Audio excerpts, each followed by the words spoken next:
Call this meeting to order. Roll call. President Mr. Nishii, I'm here. Vice President Mr. Noyola, Here. Clerk Mrs. Yokoyama Bui, Board Member Mrs. McCatton, Board Member Mrs. Mendoza, Present. Board Member Dr. Rios, Board Member Mrs. Yu.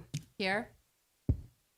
This evening, we'll be discussing the following items in closed session. Public employee discipline, dismissal, release, evaluation, 9 matters. Government Code Section 54957. We'll be discussing conference with the labor negotiator, update on negotiations with ABCFT, AFSCME, and CSEA pursuant to Government Code Section 54957.6. We will be discussing one public employee appointment, 1 matter pursuant to Government Code 54957. We'll be discussing student discipline. There'll be a deliberation on expulsion, student expulsion case number 2526-01 pursuant to Education Code Section 48900C. Are there any public comments on closed session items? I see none. Thank you. Can I have a motion to close session? So move Mendoza. Second, no. All in favor say aye. Motion passes 5-0. Thank you.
in open session. Can I have a motion?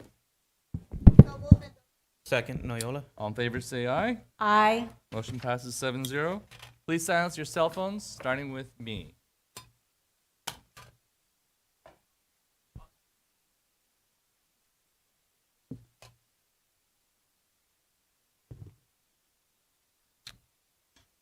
Silence my cell phone. If there's anybody needing translation services, there's somebody in the back of the room for support. Can somebody translate that to Spanish? Si alguna persona necesita traducción, tenemos traducción a fondo del cuarto. Gracias.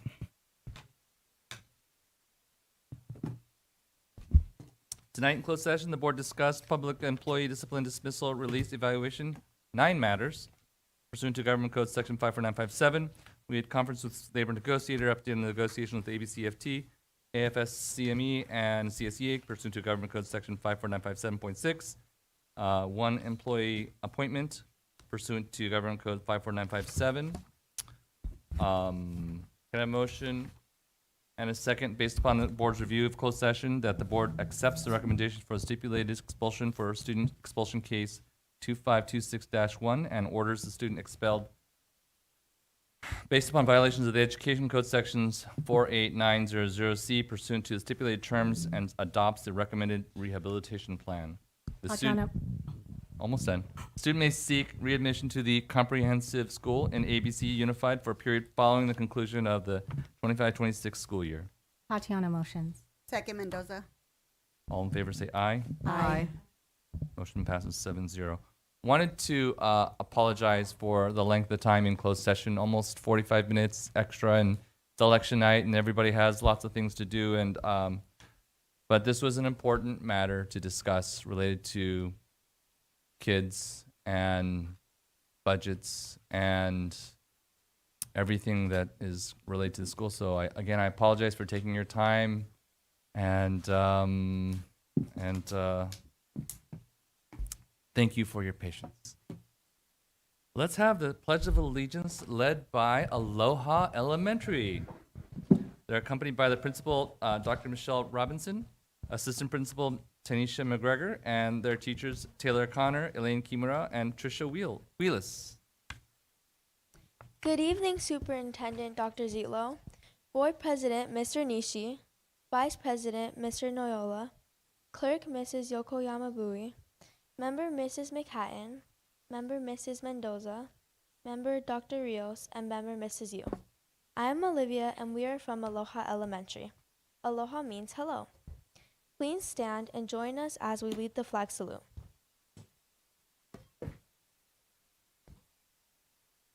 Place your right hand over your heart and repeat after me. I pledge allegiance to the flag of the United States of America and to the republic for which it stands, one nation, under God, indivisible, with liberty and justice for all. Thank you. Please be seated.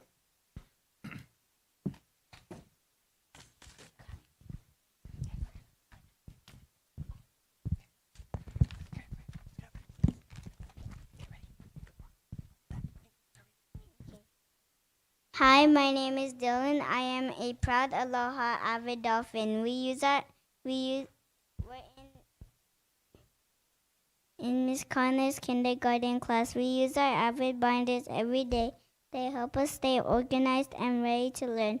I like my avid agenda because I can show my family what we learn each day. Avid helps me do my best at school and makes learning fun.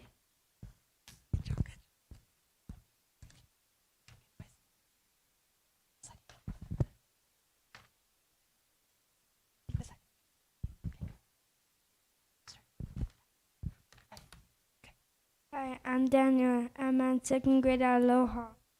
Hi, I'm Jay. I'm also in second grade at Aloha. We're from Miss Julian's class. We learned about the different biomes by using the jigsaw strategy. Miss Julian put us in groups. We read a paragraph about our biome and worked with our group members to answer questions. Then we did some research on Google and Epic using different books.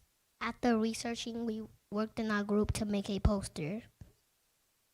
We wrote a few sentences about the biome's weather and the animals that live there. Then we drew the landscape and living things in our biome. We labeled what we drew. We shared our posters with our classmates and we learned about the different biomes. This is my poster. My group had the grassland biome. In the grassland biome, it is hot and cold. You might see zebras, foxes, and bobcats. My group had the tundra biome. In the tundra biome, it is cold and snow. You might see bunnies, foxes, and polar bears. Thank you. Hi, my name is Charlotte. October was a very full month for us at Aloha. Of course, we learned math, reading, writing, science, social studies, and PE. But we also celebrated Hispanic Heritage Month with daily facts in the morning announcements. A Hispanic Heritage Month night where parents and staff taught us about food, our history, and culture from Hispanic countries, and a school-wide snake walk to see what students were learning in their classroom.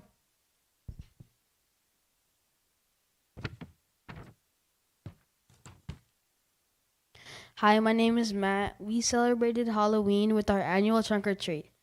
We were able to dress in costumes and go from trunk to trunk to get candy from cars decorated by our parents and teachers. There were food trucks, vendors, and the PTA. For kids who were brave enough, there was a haunted hallway created by our PTA parents. Overall, it was a great night at Aloha. On behalf of our friend Ryan, who broke his wrist earlier today, his thing is, I want to tell you about how Aloha celebrated Red Ribbon Week. We had spirit dress days like Superhero Day, Sports Day, Hawaiian Day, and Sunglasses Day. We also had costume or red on Halloween. We chalked the walk with sayings and drawings from all grade levels. We had an essay contest, and the winner, Roselle, will be our principal for a day. We took a school-wide Healthy Me pledge and created a Life is a Puzzle banner.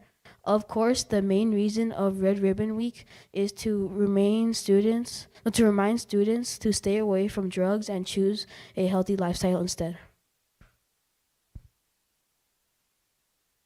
Hi, my name is Sierra. Last Tuesday, I had the opportunity to eat lunch with our superintendent, Dr. Zietlow, and 11 other student council members. I think it was great to be able to ask her questions about our school closing and to answer her questions about Aloha. The best part of our lunch was the food. We ate yummy chicken, corn, and juice.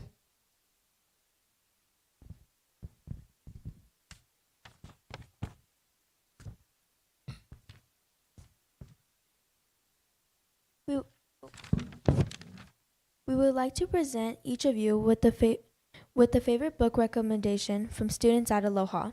You will find the review inside the bag along with a copy of the book. Enjoy! Aloha also means goodbye. Aloha!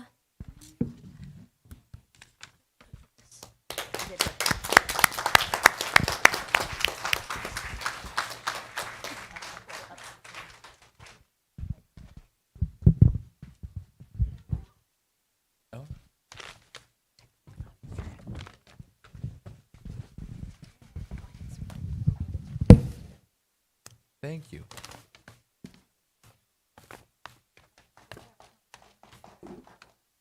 Oh. Charlotte's Web.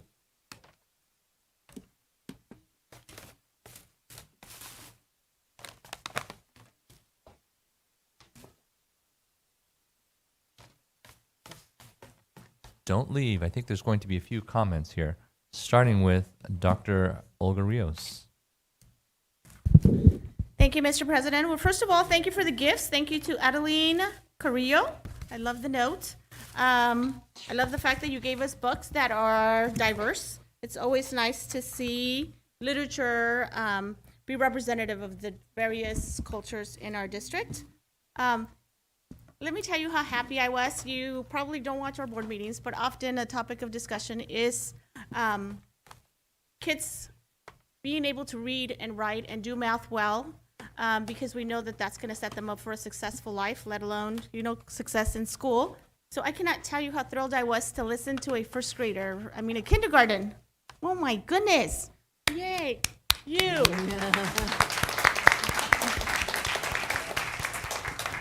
All of you read beautifully, and I love that you came with that skill to present to us. All of you read something, and again, that's why we're all here, right? We want a district of readers at every grade level. So thank you for that. I also want to send Ryan well wishes. I'm sorry to hear he was hurt, but let him know that we wish him well. Thank you. Thank you. Board Member McHatton. Thank you so much, Aloha, for your presentation. I was taken back by how wonderful your reading skills are, from kindergarten all the way up. And you talked about AVID, a great program. You talked about your biomes program. You talked about all the Hispanic facts you learned in October and all the Halloween activities that you had and what you did for Red Ribbon Week. I can just tell you're really, really involved in your school. You love your school. Thank you so much, and thank you for the gift. Thank you. Board Member Mendoza. Thank you, Mr. President. I love getting gifts, so thank you so much. But I have a gift for you. How many students do we have? 1, 2, 3, 4, 5, 6, 7? Should we, plus Ryan? 1, 2, 3, 4, 5, 6, 7, 8. Can you send someone up here to get stickers? So these are one-of-a-kind stickers. You can only get them here. You can put them wherever you want, except don't put them on any like school materials that your teachers and your principal might say, no, don't put it on there. Thank you so much. These gifts are absolutely lovely. I teach first grade, so sometimes I get a lot of paper cuts. So I'm going to keep these in my desk because my kids use up all my Band-Aids, and there's a name for this. Who knows what the name is called? I can't remember what it's called. It's not what is it? A carabiner. I love these.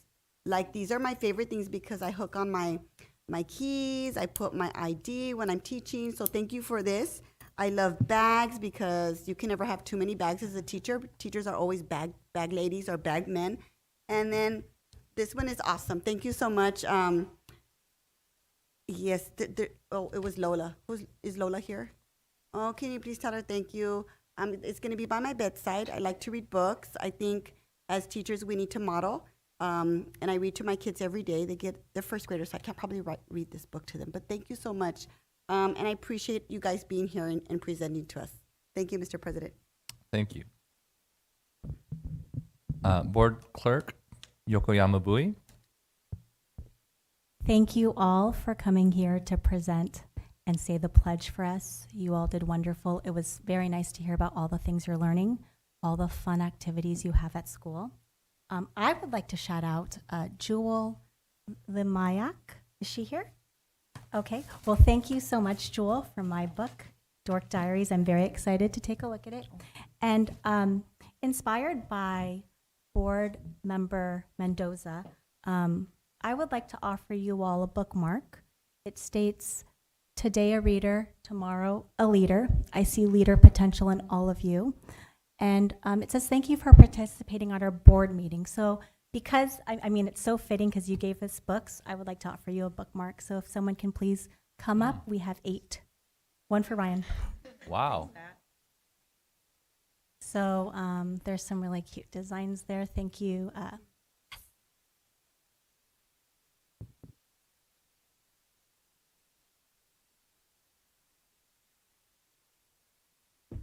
Okay. Board Member Yu. Thank you, President Nishi. Thank you for the books. My book is from Nazifa Tashin.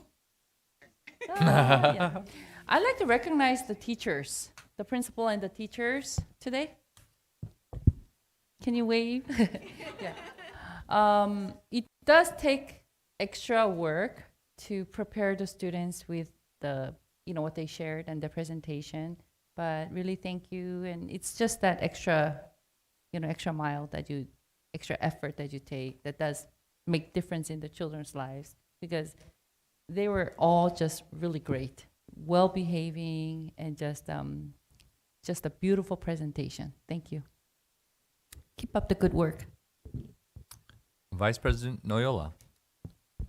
Thank you, President Nishi. And I also wanted to thank Dylan for my book, The Big Red Dog. And he put it's his favorite book because he wishes he had a big red dog. So that's something we have in common. This is Dylan. Oh, Dylan, thank you. really appreciate you guys coming out. Aloha.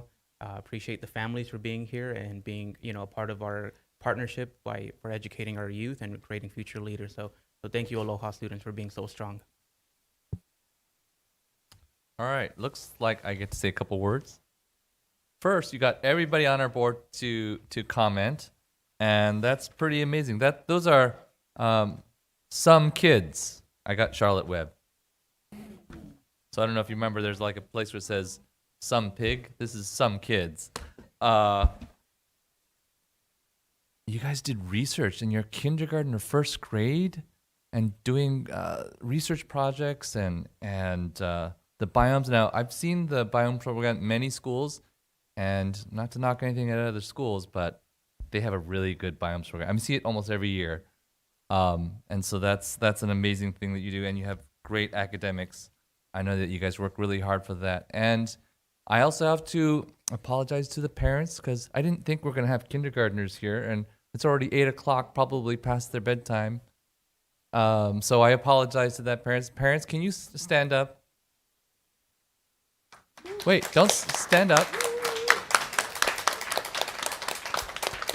Thank you for everything that you did. Thank you for taking these kids here. Thank you for working so hard and making your PTA so strong, or your parent organization strong. I've been to your events. I remember my daughter even used to have friends from Aloha, and it's your partnership with your kids and their futures that make our district very strong. So it's the teachers, it's the principals, it's the kids, and it's the parents. So you guys are doing a great job. Thank you very much for all your work and their maturity and their amazing, amazing kids. Thank you.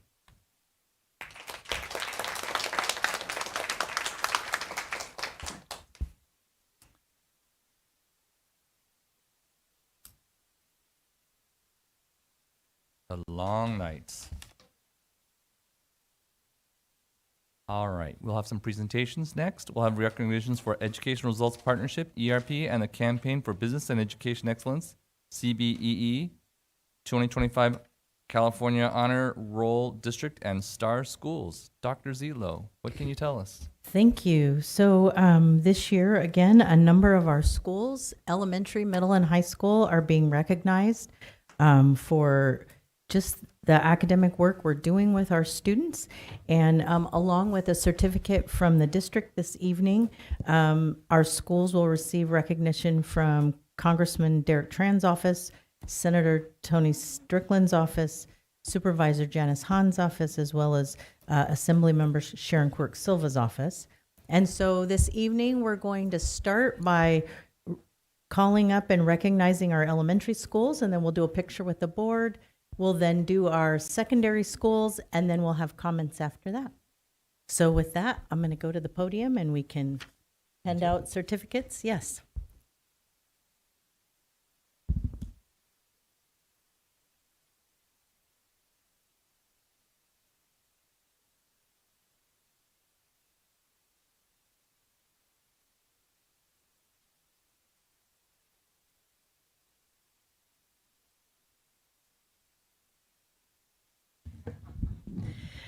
So our elementary schools, we want to recognize Bragg Elementary School. If you'll come on up. Carver Elementary School.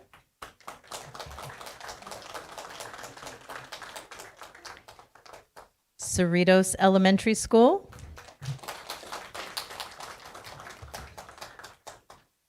Elliott Elementary School.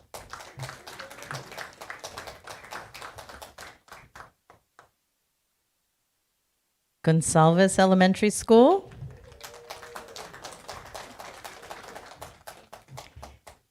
Kennedy Elementary School.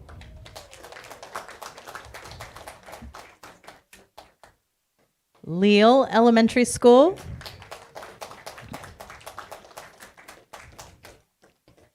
Nemus Elementary School.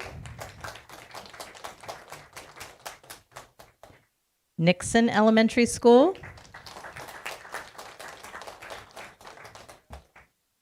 Stowers Elementary School. and Whitman Elementary School.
Next, we're going to recognize our secondary schools. We have Carmenita Middle School,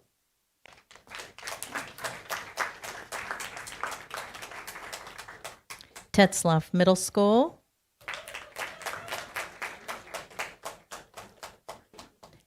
Cerritos High School, Gar High School,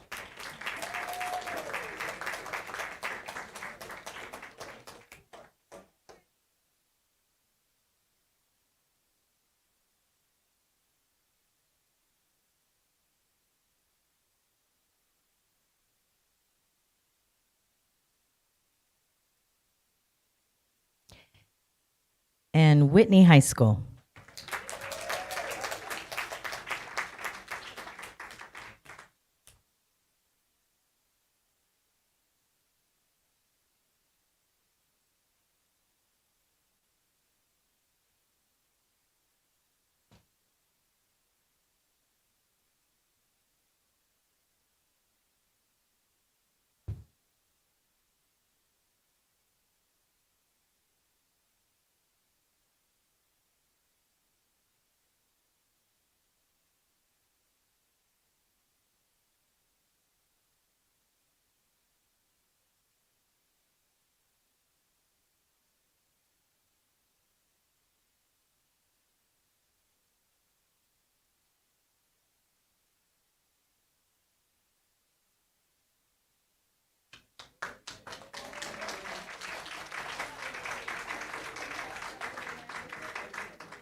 No comments? Board Member Mendoza? Thank you, Mr. President. Dr. Zillo, can you, just for the community, can you explain how our schools qualify to get this great honor? So the Educational Results Partnership and the Campaign for Business and Education Excellence, they actually look at testing data and scores, and they look at not only how you're doing as a whole, but they also in particular pay attention to how you are doing with our typically underserved populations and those that maybe have a gap from the general population. And so these are schools that are doing good things as a whole, but also doing good things for our populations that maybe traditionally don't do as well. Thank you, Dr. Zillo. And with that, I'd like to say congratulations. And I think you need to put this on social media, on your school website, because it is a great honor. It shows the work that you are all doing at your school, your whole school community. So congratulations, felicidades. All right. Board Vice President Noyola. Thank you, President Ishii. Like my board colleague said, congratulations. This is a great honor, and I know this is, all the work that our teachers, our admin, our counselors, our families, and of course our students put into, get these good scores. But we want to thank the teams behind them. So thank you from the board here and from myself. Keep up the great work. Appreciate it. So I get to say a couple words. So this was, oh, whoops. Is there one other person? I don't see anybody else. Okay, it looks like Suyu is here. Okay. I was just going to say, congratulations to all the principals and teachers. Post-pandemic, it's been difficult, but we all came back and keep up the good work. Thank you to the community, especially the parents who work so tirelessly behind our students. And of course, our champions, our students. So keep up the good work. Very good. Thank you. So I wanted to say that it was tough because we wanted to, I didn't want to separate the high schools and the middle schools and the elementary schools. We wanted them all to see where they're all going to go. This is the future of our district, right? The beginning is the elementary school. The middle is where they're starting to really get their going. And then high school is where we really launch them off into their futures. So, but the room doesn't fit everybody. And so we had to really limit who do we can only have so many people. This room is full, the stage is full. And we had to really think, how can we do this, right? And the fact of the matter is it's the principal that gets a lot of the credit, but it's the parents and the teachers and the staff and the principals know the best. They are part of guiding us to that great point. So picking somebody, I'm sure, was very difficult. Also to spend another day way late at night after you spent the whole long day at school is probably not on the top of your list. This is a piece of paper that's representative. It's just a paper, but it is representative of a lot of work from a lot of people. And so you make us proud of what this is just a piece of paper, but really it's the feeling behind that piece of paper that should be right here in your hearts. So at the bottom of my heart, thank you. Thank you for everything that you do. Arigato.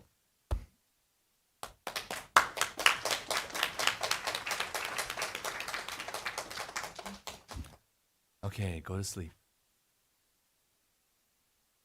Spotlight on teaching and learning. We'll now have a presentation for LCAP Goal 2, Academic Supports, English and Math. Stick around if you want to hear about English and math. Dr. Castro, how are we doing with English and math? Mm-hmm. Good evening, President Nishi, our distinguished board members. We're happy to be sharing our progress under LCAP Goal 1, which is accelerating academic outcomes for our students.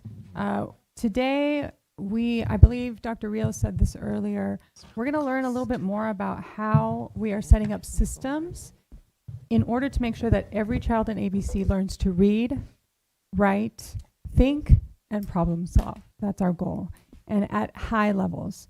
So we're going to show you tonight how we're building that capacity and coherence from elementary through high school to make that happen. And we have a lot of special guests in the audience, as well as the principals that were earlier. We have some more special guests in the audience.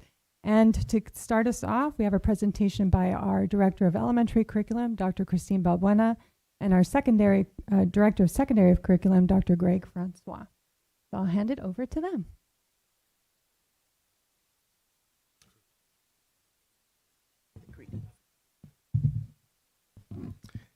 Good evening. We'd like to go on and start us off with a video, and we're really thankful for our ID department going and capturing the voices and experience for Goal 1 to start us off for tonight.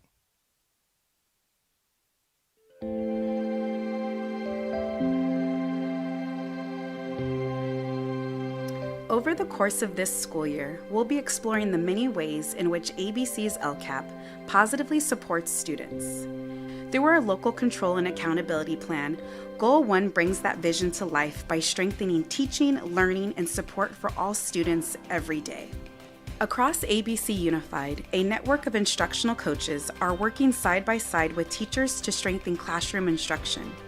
Through modeling, co-planning, and reflection, these coaches help build teacher capacity and ensure that all students benefit from high-quality, engaging instruction.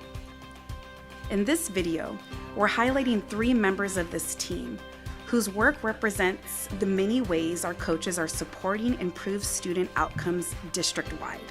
ABC has not historically had coaches on campuses, and so that was a new thing for me and also for teachers that I work with. The job of an academic coach was explained to me as I would be going into classrooms and assisting teachers with whatever they needed. We would talk about instructional planning, we would talk about lessons, we would go over data. It was explained that I'd be at the sites supporting teachers in their classroom and having more of a hands-on support. How I came to truly understand the role was actually by doing it, submerging myself in the role. My role as an implementation coach is to work with teachers to help identify students that have extra needs in reading and how to provide additional support with them. Sometimes that looks like coaching with the teacher, looking at data, identifying student successes, and then also areas of need. One of the supports that I give teachers is the pre-planning.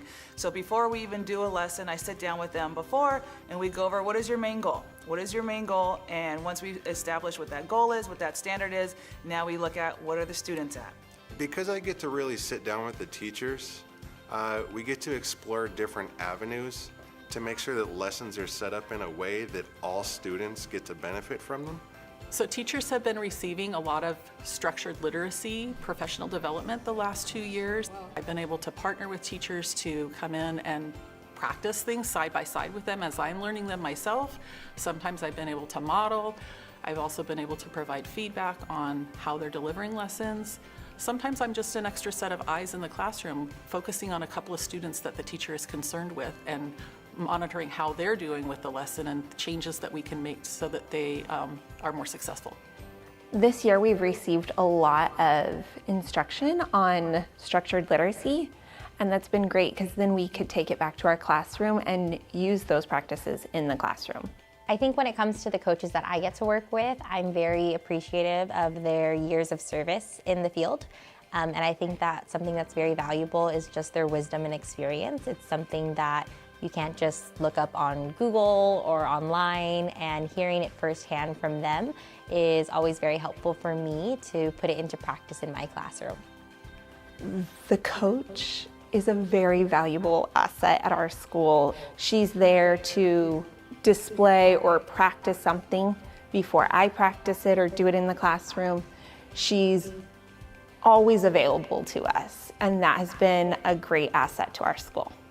As a new educator, I think one of the areas I've had a lot of challenges with is that behavioral management piece and really trying to find routines in the classroom. And I think that that has been very beneficial to see my coaches walk me through that on how I can put that into practice in whole group lessons and in small group lessons.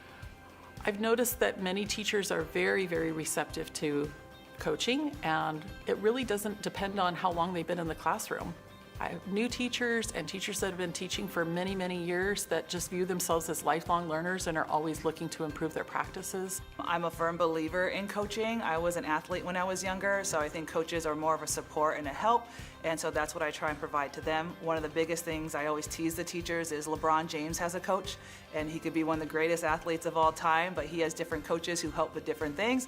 Our math coach sat with one of our math teachers to go over strategies on how to check for understanding and be more intentional with that.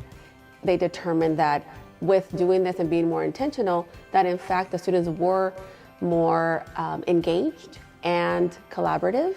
I think that pulling them from the classroom is very important because now a great teacher is coaching other teachers. So I think their impact now is larger and more students are going to be affected positively. I've personally seen that with working with our coaches, we're more intentional with our lessons, the strategies that we use, and it shows in the academic success of our students. I think oftentimes it's easy to provide a professional development or a series of professional development, but to really see in action, you have to be in the classroom, you have to be working with students, you have to be looking at their samples. So I truly, truly hope this is something that doesn't go away and not only just stays here, but grows. That's my biggest hope. Visit abcusd.us/LCAP to see how ABC is raising up students and unlocking their future.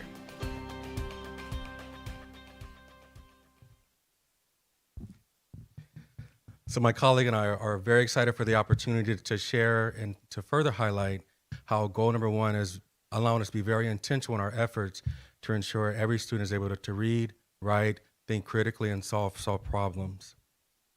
Goal number 1 of our LCAP has direct tie-in with our strategic plan. So accelerating outcomes for all, you'll see evidence of that in our presentation. Cultivating systems for employee success, and you heard testimonials firsthand for teachers in that video. And us optimizing our resources for educational excellence, using our internal talent to further inspire our teachers for high quality instruction. And so we have some direct tie-in to LCAP goals. 1.2, target literacy. You're going to see information about that tonight. The math coaches for high need schools, summer school curriculum support, they play a great hand in that. Evidence-based instructional strategies to further support our English learners, and coaching and professional learning sessions to strengthen Tier 1 practices. So this slide really gives a high-level look at some of our connected efforts that we continue to use to develop teacher capacity while building strong literacy skills for our students. And so you've heard a lot about structured literacy, and so that's something that we are really focusing on for the past couple of years. And this year, we're focusing on the professional learning of structured literacy instruction for our primary grades, soon to introduce that professional learning to our upper grades. But what's really exciting, and we've talked a little bit about UFLY curriculum. UFLY is an evidence-based curriculum that we use as part of structured literacy that helps to develop. It has, routines and structures that really helps to develop foundational skills for our primary students. And I would say all across, for all of our students who are English learners, we really continue to maintain a consistent and intentional effort in comprehensive ELD instruction. And what that is ensuring that students have daily designated ELD instruction, that there's integrated ELD instruction across our content areas, and ensuring that we have, evidence-based instructional practices that we are using with our students who are English learners. We want to talk a little bit about our writing centers. So this is something that we are creating and have created at our secondary schools. So this is at all of the middle school and high schools. I think some of them we're still formulating our writing centers, but one of our flagship writing centers is really the writing center at GAR High School. So what's been really exciting at GAR is that not only do we have teachers who are involved in providing support for students, but we also bring in students to be peer tutors.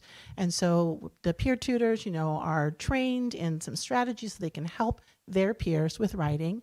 We also give some recognition, I believe, and Dr. Francois can talk a little bit more about this when they graduate from high school.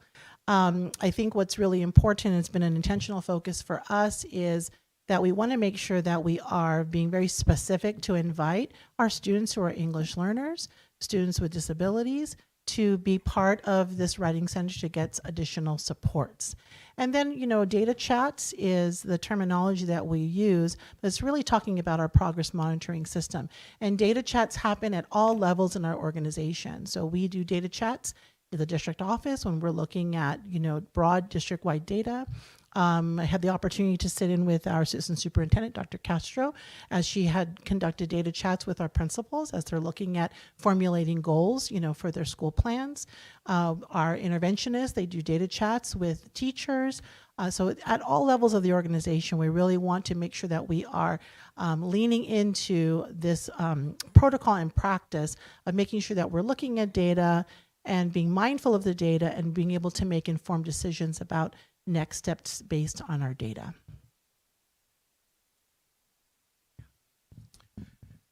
And some of the exciting work that we have in place for this year is working to strengthen our math focus. So a couple weeks ago, we launched our math curriculum task force. And so some of you might be thinking, aren't we in a textbook adoption? So this group goes above and beyond just a textbook adoption. So we're utilizing them to help us support the redesign of our curriculum guides to make sure that we're on target, that we're utilizing the most effective, high quality teaching strategies, as well as them getting ahead of the new math framework, and what will that look like in terms of classes. And so as they will recommend a textbook down the road, the textbook is simply a tool. The key thing is working to empower our teachers through the use of those high quality instructions to further engage our students. Another thing we want to point out, you'll see in the center there, is integrating short constructed responses. And we'll talk a little bit more about this when we talk about professional learning. But one thing that we have launched at some of our schools is a writing across the curriculum training. We know we've heard teachers loud and clear, and we know that they're asking for help and strategies to be able to provide writing instruction. And so our focus for the writing across the curriculum this year is we're beginning with writing in math. And so one of the focus areas is short constructed responses. When we look at what students need to be able to do and demonstrate their learning, one of the most difficult things is to be able to explain. It's one thing to also explain your learning or explain, verbally, but to be able to explain that in writing is a very difficult skill. And so that's why we have started in that area to help teachers to create short constructed response prompts in math that they can do weekly, and they can, kids can have exposure to writing about math, because this is something that they also see on the CASP, right? And so we do want to be able to also build up that skill, because it's definitely a transferable skill. But this is something that we want to be able to focus in on across the curriculum. Here you can see that this is where, we called our targeted supports. And so we know that, particularly with our LCAP funds, the funds are there for specific groups of students. And so we've been very intentional to make sure to target our supports with our instructional coaching at specific schools. And so at these school sites, and now, of course, we know that there are students all over our district who can use additional support. But we really are trying to look at where are the school sites where we have the highest percentage of our unduplicated students and the highest percentage of students who have additional needs. And so this is where we have instructional coaches for ELA in math. We have our implementation coaches at 3 of our elementary schools. We have interventionists who are also moving into student-centered coaching. So the difference between these 3 different types of coaches is that our instructional coaches, they really are there, as you explained in the video, to provide coaching and co-planning and those types of activities to help teachers with instruction. Our implementation coaches do that as well in the area of literacy and ELD, but the reason why they're called implementation coaches is because they also help to implement systems. And so they work alongside the principal as well as leadership teams at the school sites to think about what are the systems that need to be supported and put in place. They also help to inform larger systems at the district, such as our SST process, for an example. Our interventionists, the reason why they're separated out, because at these schools, our interventionists, they provide direct service to students. They provide sometimes tier 2, but definitely tier 3 instruction, as well as helping to now move into student-centered coaching with some of our teachers. And then because we know there are needs across all of our schools, we have been putting some efforts and some resources into literacy tutors. So we have upwards of 30 literacy tutors now across all of our 19 elementary sites, because we know that especially in the absence of an interventionist, we still want to be able to support what happens in the classroom in terms of small group instruction. So this just gives you an idea of how those instructional supports are laid out across some of our school sites.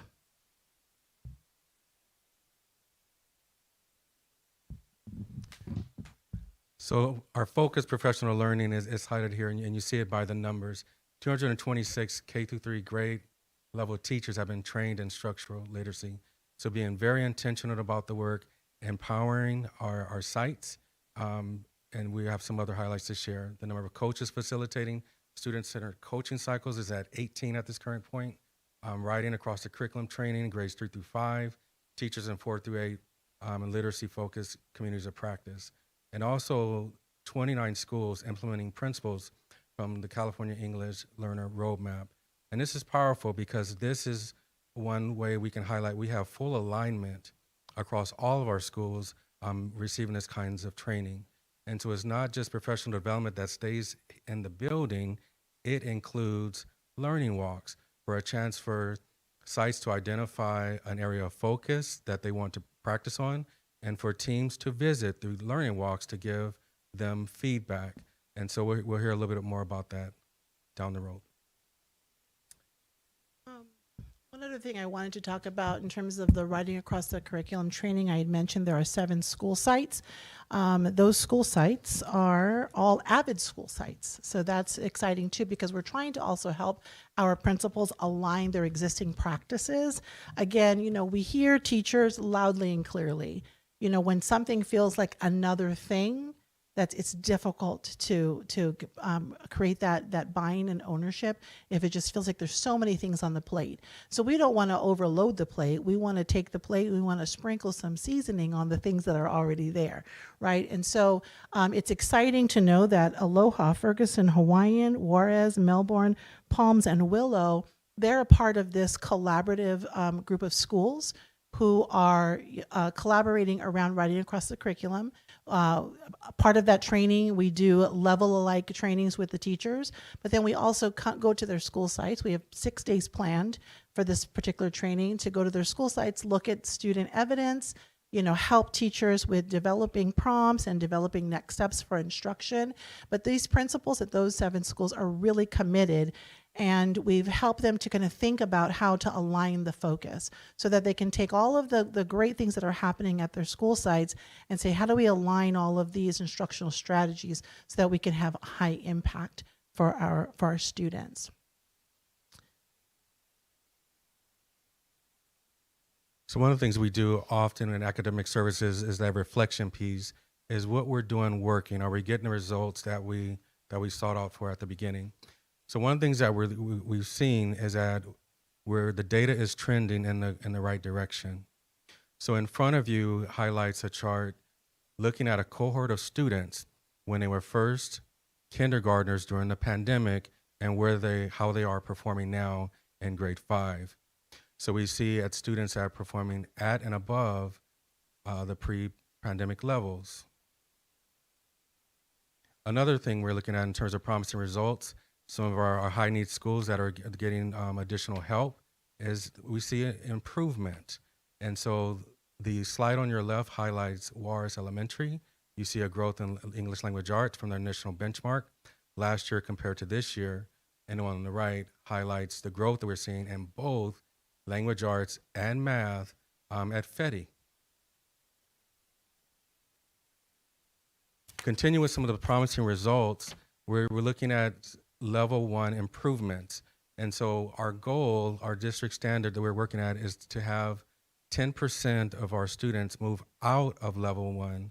And so we saw some growth that we like to highlight this past year.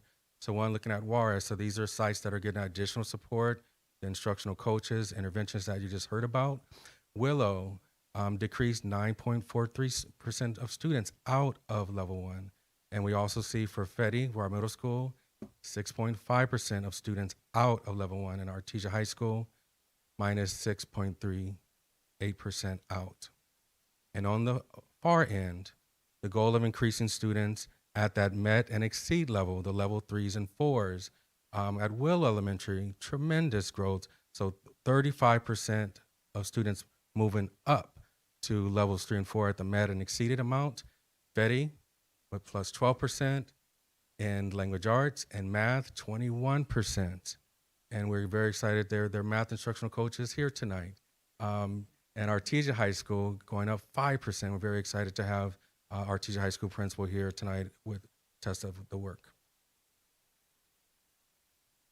Now, we do want to talk about evidence of progress. And had I known that Aloha was going to come here and just blow us all out of the water with just amazing things that we, just display of that's like evidence of success. And I wish I could have just taken a picture of them and put them in the slide deck, because that tells a story, and what you heard tells a story that this chart can't tell. But I'm going to tell the story.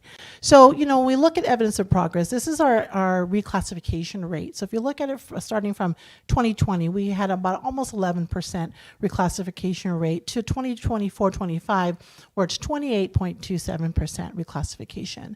So what does this story tell? So we knew that in 21-22, that was the first time when we had implementation of our EL counselors to help with, making sure that our students were receiving access to the services that they needed to, that we had some intentionality around making sure that schools knew the effects and the impacts when we don't reclassify our students by a certain time. What also happened in that same year was that's when we hired the 3 implementation coaches. So, previously we've shared with the board that there was a significant disproportionality of Hispanic students that were being identified as having a learning disability and being, given tested for special ed services. And so since we had a high proportion of that student population, one of the challenges was well, what are we going to do, right? And so that was the year after we had done a root cause analysis, we decided, okay, we're going to start with doing some coaching at the primary level. So that was when our implementation coaches were hired, and they started in that year. At the same time, coming back from the pandemic, we hired 19 intervention specialists for our 19 elementary schools. Again, we wanted to be able to, recover some of the learning loss, right, after the pandemic. And so that was really an intentional effort to put all these supports in place. What happened in 23-24 is we really started to think about all of the ways that we can have a focused alignment of our supports. So not only in the personnel that we were hiring in, but also in the types of activities and things that we did, the types of professional learning, the types of things that we were expecting to see happen at school sites. We had learning walks for our EL roadmap. We started opening our writing centers. But the other thing, and our implementation coaches, they reflect on this all the time, is that at that point, we started to align the things that were happening with the implementation coaches and the interventionists, right? But I think what you don't see just from looking at these percentages is that what does it take? We have to remind ourselves what it takes for students to reclassify. They have to show proficiency in the English language, and they also have to score proficiently in language arts. So that's on the LPAC, I want to make sure I say it right, the LPAC, but also demonstrating that proficiency in language arts either on the CASP or in our benchmarks. And so, those are high stakes assessments for our English learners. And so I think what's exciting to see here is that this is some indications of growth for our students. And so do we have more growing to do? Absolutely. So when we look at our data and we see that we still have English learners, that we need to be able to improve outcomes for them, one of the things that we understand is that as we are experiencing higher rates of reclassification, which is a celebration, because again, it means those two things. They're proficient in English, and then they have that, proficiency in English language arts. It does mean that the students that we really need to focus on are students that are level 1s and 2s, right? Because now in the CASP data, we are really seeing that those are the students that data represents. And that is concerning for us. And it's something that we are charged, we appreciate, Dr. Francois and I and all of the directors in academic services, we appreciate the challenge presented to us by our assistant superintendent. We appreciate the challenge from our superintendent and the challenge from the board is to say, what are we going to do? And that's what we are consistently thinking about. And so when we look at this data too, we're seeing that we are trending in the right direction. In 2021, this is the number of long-term English learners we had was upwards over 1,000. And now it's still a lot, but we're down to about 375. That was as of last year's data.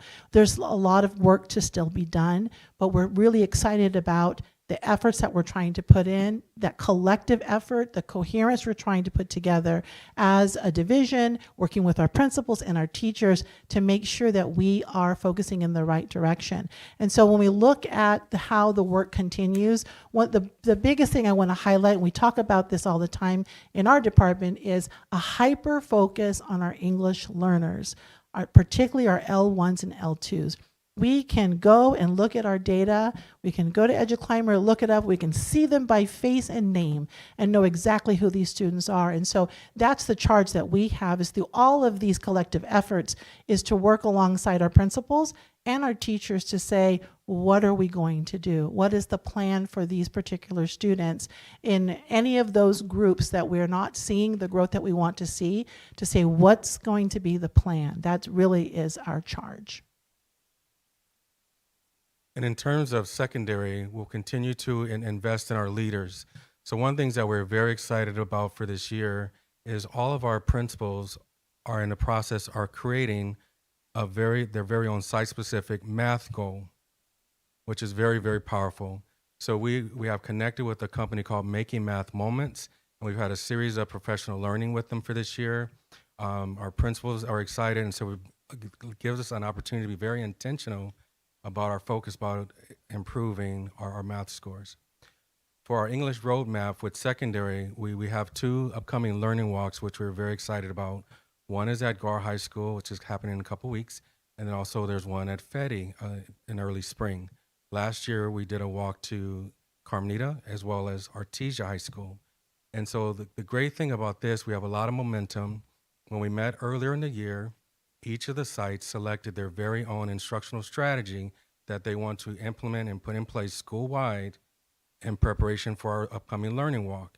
And we'll have the opportunity to go and visit classes and to get feedback on how they are with implementing the strategy that they designated. So we're excited about that opportunity. We're working to continue to refine our writing centers. As my colleagues shared, the one at Gar High School is very exemplary.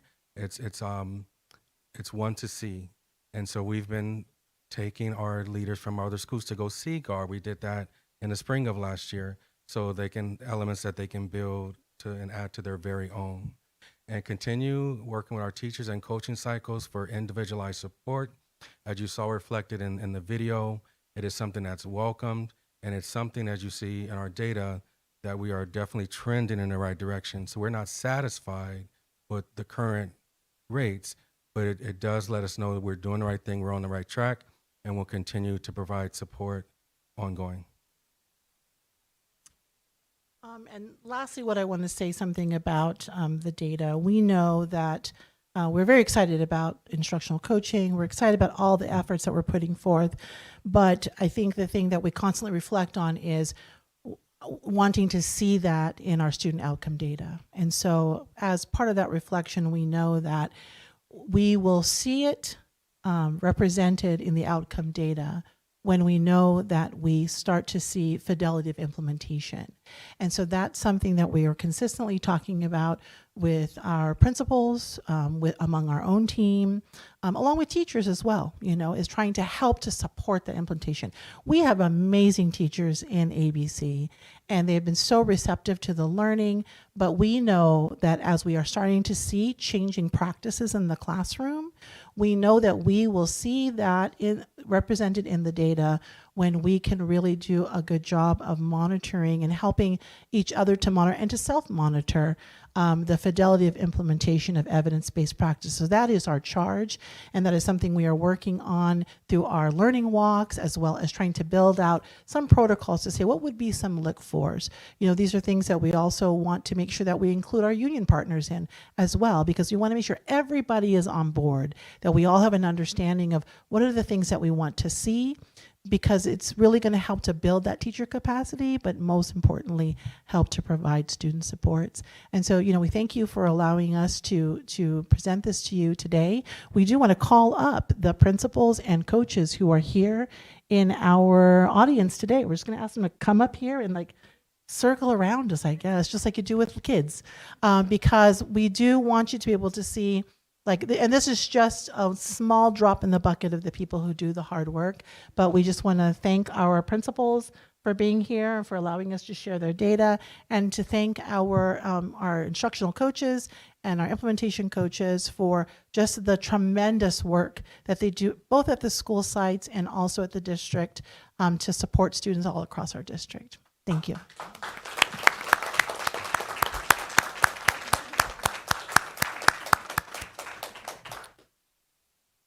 Okay, let's get some board comments here. Board Member McHatton. Dr. Balbuena and Dr. Francois and all the coaches, I am so impressed with the number of programs you have in place to support our students from TK all the way up. You're doing a great job. I can see the enthusiasm and the love of getting kids to read and do better in math. So thank you so much for all your help. I do have a couple questions. The writing center that you have at GAR, who does it target? So the Writing Center at GAR targets our English learners as well as the students that are in need.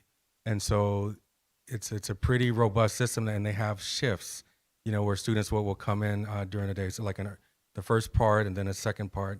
So students they're called in, and they're also given like a reservation time to support.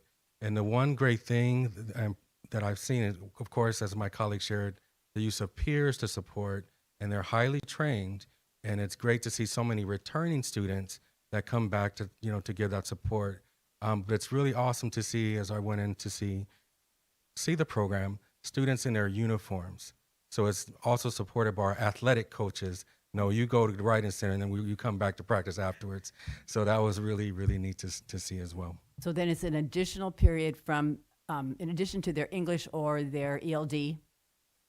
Yeah, so the Writing Centers, they're run after school at all of our sites. And students are targeted and personally invited to be there. And then the other program that sounded interesting to me is making that moment that you just touched on, but I'd like to hear a little more. So Making Math Moments is a company that we've contracted with over the last few years and has been a great thought partner for us in academic services. And this year, we really turned the corner, and we've had them to come out to give in-person professional development to our leaders, investing in them. And it's been very inspirational for our leaders to see what's possible. And so going along with our professional development, we've had opportunities for them also to sign up for individual coaching. So it's very personalized and specific to the needs of that leader, having one-on-one time with our consultants. And so we recently, at our last LEA meeting, we had the consultants to Zoom in as well. So we're continuing that work, and we're really excited to support our principals create their math goals by sites. And so another way that we can support them, give them help, resources, and also celebrate the success that we see them happening. Thank you. Thank you. Dr. Rios. I'd like to echo that. It was very exciting to see such a focus on academics. I do have a few questions. How long has this been in effect, like this idea of instructional coaches, et cetera, at all of our 19 schools that were mentioned? So the interventionists started in 2021, 22. And at the time, though, so there was always a plan to have them provide intervention and then do instructional coaching. I think what we found after the pandemic is there was such a need for interventions for our students. And so I would say it was the last year is when we were finally able to start turning a corner to say we're going to start trying to provide some coaching, because they have really been highly inundated in providing intervention. And so when we think about like the broader system, we want to capacitate our teachers as well. So figuring out what's the best way to provide interventions within the classroom, to provide that differentiated core instruction, to provide small group instruction within their language arts block. And so that's some of the work that's been happening with our interventionists as well. But some of them started coaching cycles last year with primary teachers. And again, we want to go slowly, right? Because we want to get it right. But we did have some of our interventionists start that last year. This year, we are committing at all of those schools to make sure that we have coaching cycles happening at the school sites. But at Ferguson, because they had the LCR set grant, we were already able to move them into providing coaching at Ferguson.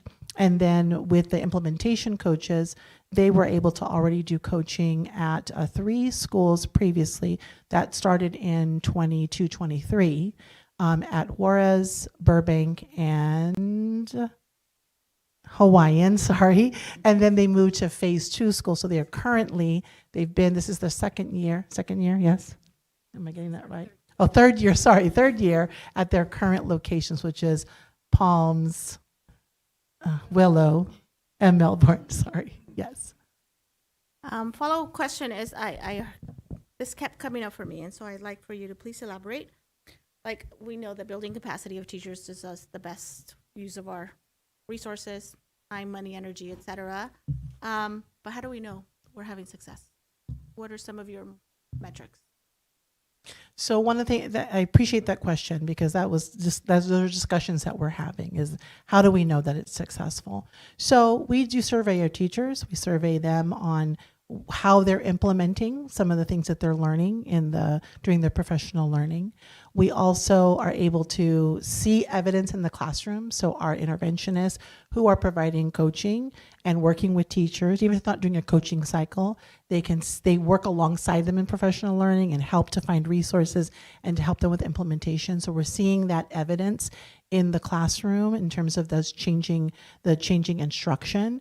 We are seeing some of the results play out in our benchmark data. Can we tie? Are we clear on tying the direct straight line?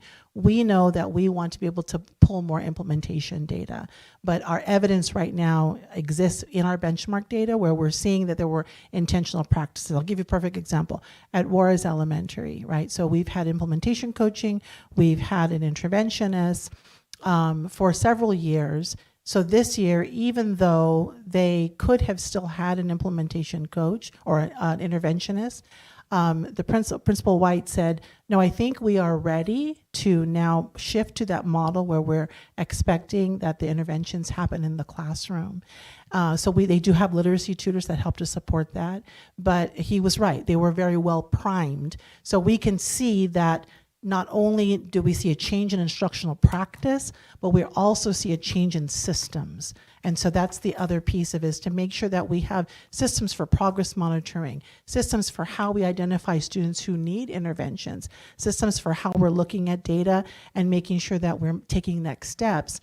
And really being very thoughtful about when do we need to refer students for additional testing. And so the referral rate at those schools, the CSA schools, the first phase, went way down. We weren't referring as many kids for special education testing because we were really being more intentional about how we look at the data. And so that's been some of our evidence. But to your point, and I appreciate that question because that is where we are now. We do have some documents, and very soon we'll share with the board our district literacy plan, because there are some very specific steps and recommendations that we'll make for schools in terms of what their systems should look like.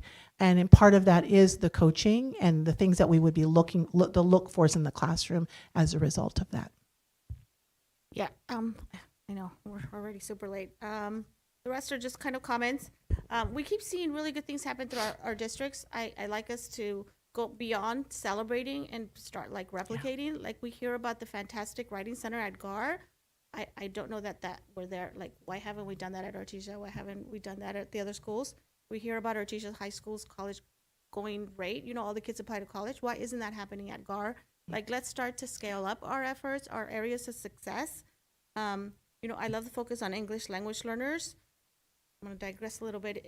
When my daughter I was picking a school for my daughter. I picked Leo, and I was amazed that a huge percentage of those students are English language learners, but it's the highest performing school, and it probably still is. So it reminds us that a student that is an English learner is not limited in any way. It's a huge asset, and when they are reclassified, they outperform our English only. And so to keep that in mind, that, you know, we need our English learners to know how to read and write well, not only because they should, but because they can. Absolutely. Thank you. Yeah, thank you. Thank you. Board Member Yokoyama Bui, our clerk.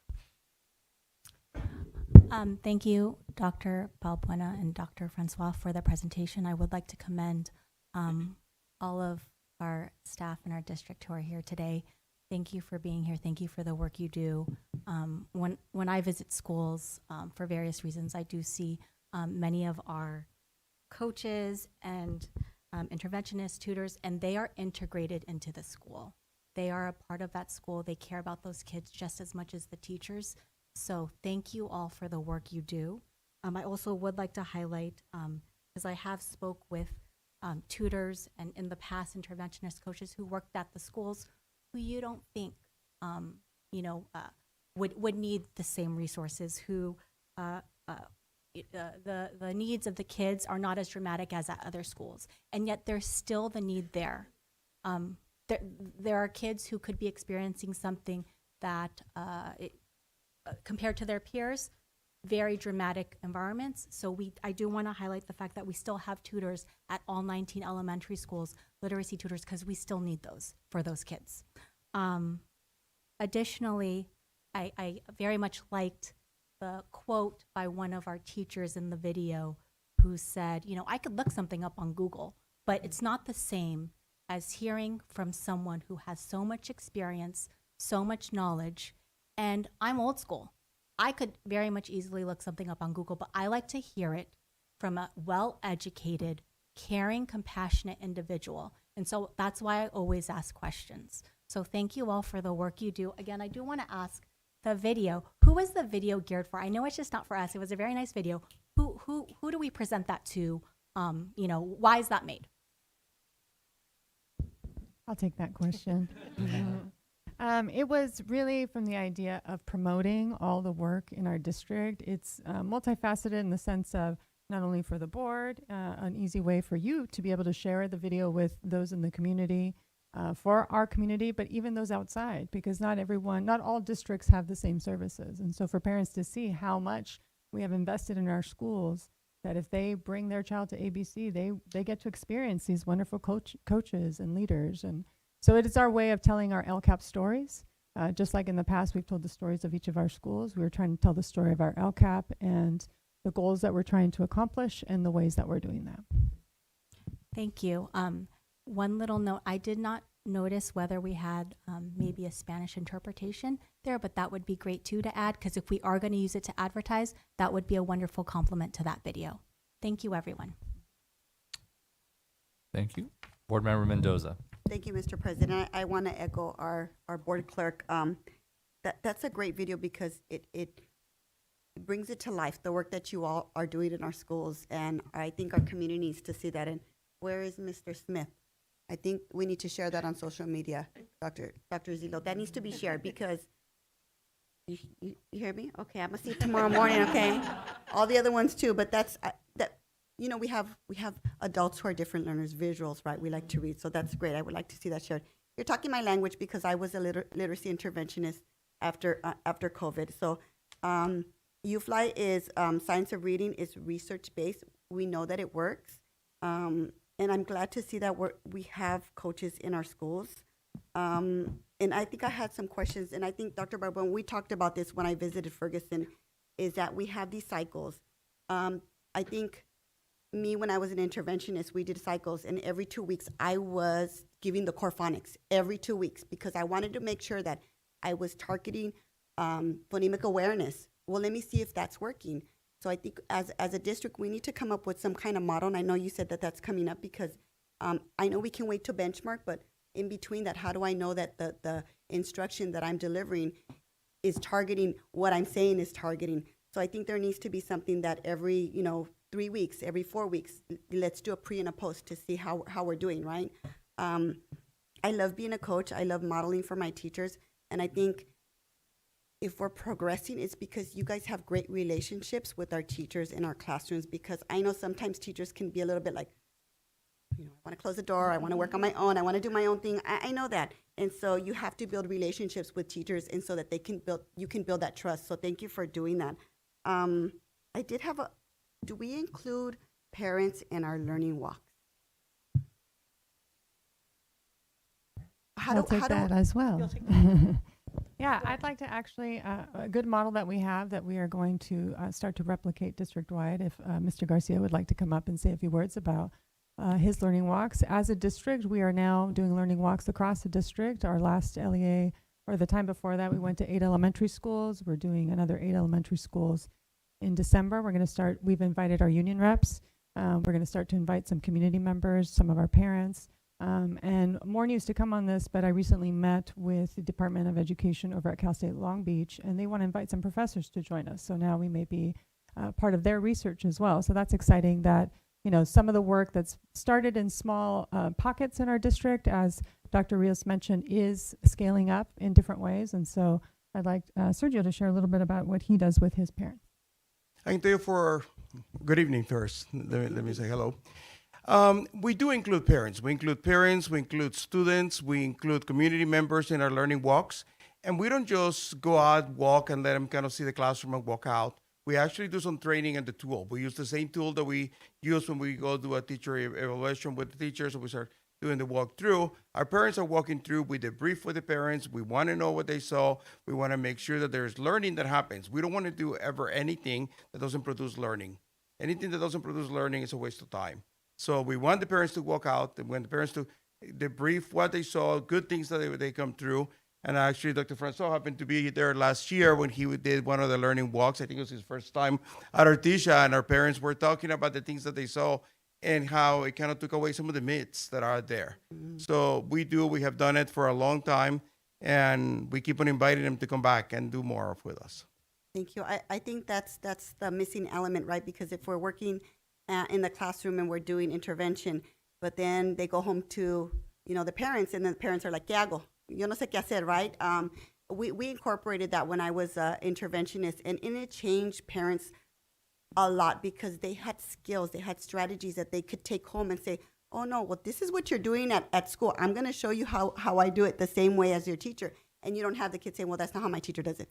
Yeah, I saw that. And I think if we can incorporate, if we can start at elementary schools and, a school that has really good relationship with some parents, that we start small and we start incorporating so that we can get to where Artesia High School is, because it's that triangle, right? It's the teacher, the student, and the parent. But thank you so much. And I think I love seeing the growth. Baby steps, right? But we want to see at the end that, we have progress. And I do see the progress. And I do see that, the money and the expenses that we're putting into our teachers and our literacy coach is paying off. So thank you so much, and thank you for the presentation. Thank you, Mr. President. Thank you, Vice President Noyola.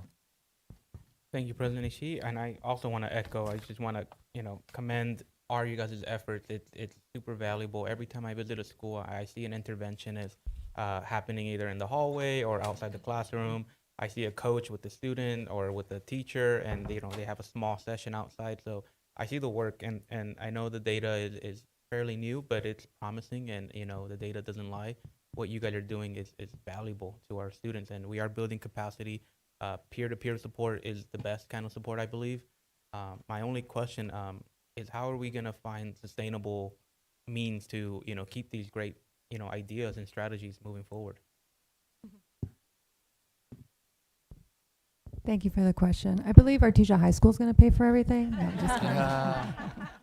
Just a little brevity.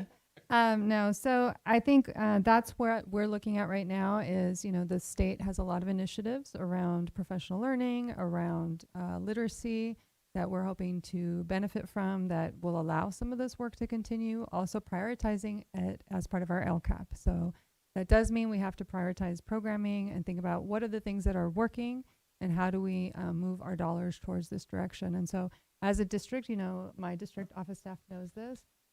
We at the district office had much more staffing to help with professional learning district-wide. We can't do that anymore because we sent all the coaches to the school sites. And so they get the benefits of that, and it's much more targeted. And we feel that that's a better approach because now by having an English coach and a math coach, like pretty much living at Artesia High School, Feddy Middle School, Ross Middle School, there's that connection and relationship and ongoing support. And so we want to continue that investment. Especially, this LCAP is a 3-year plan. So when we get to our next LCAP, how are we going to continue to adjust our dollars to make sure that we can continue to make that happen? Thank you. Thank you, Board Member Yu. Thank you, President Nishi. Just want to commend Dr. Castro and all the coach team. Really, thank you. It's really, as a district, it's really reassuring to see this presentation because it's very holistic and there's a system, there's a way to measure, and the progress is going. And most importantly, really, I think the teachers are lucky because they're not alone, and they have real coaches helping them, and also holding them accountable, and just kind of sharpening each other and providing the resources. I think they're really lucky, and I think that if I was in preparing for teacher credential, if I look at this video and this presentation, oh, I want to go work for ABC. I mean, it's really motivating. So it's really good. Thank you so much. I have one tough question. When you're measuring all this data, what test did you guys use? Was it the CASP or was it our own district test? I mean, what was used to measure?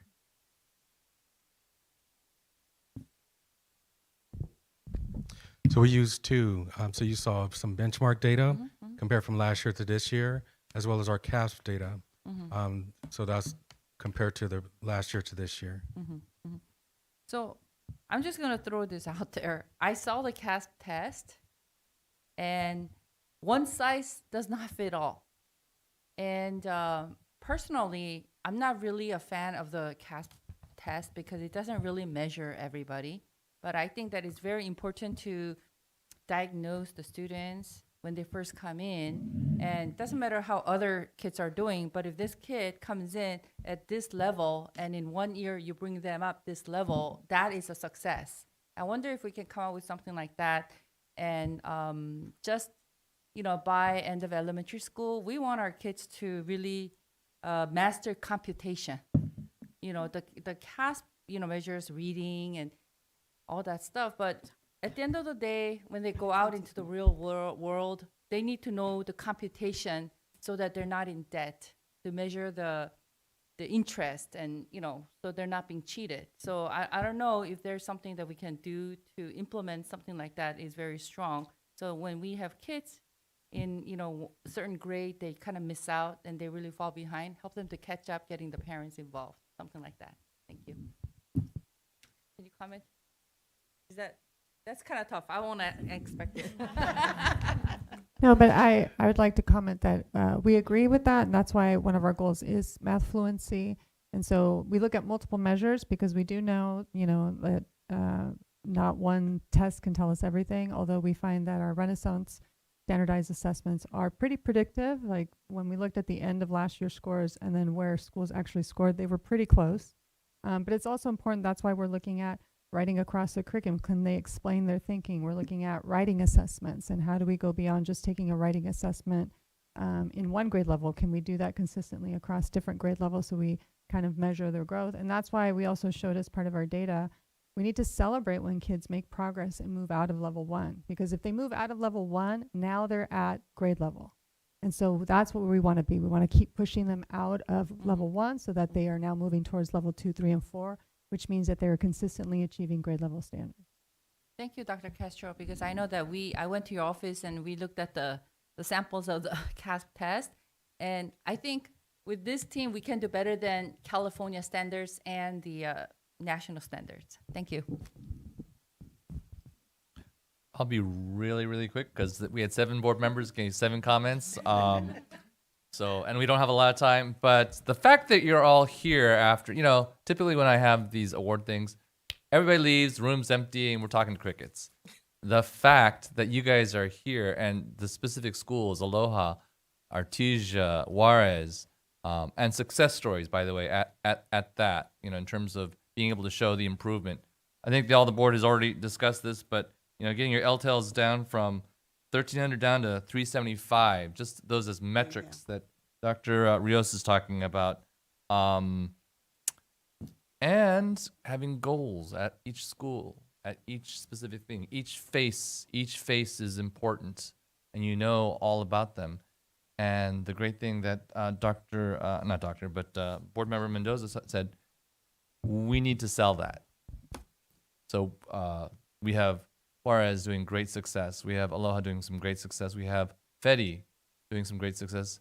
Artesia math scores, which I was always worried about, right?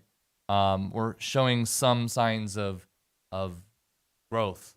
Celebrate it. Maybe not necessarily specific numbers, but celebrate some of that so that way the people will understand that these schools are our focus, and we will succeed. So thank you. We can keep on going. Thank you. Thank you very much.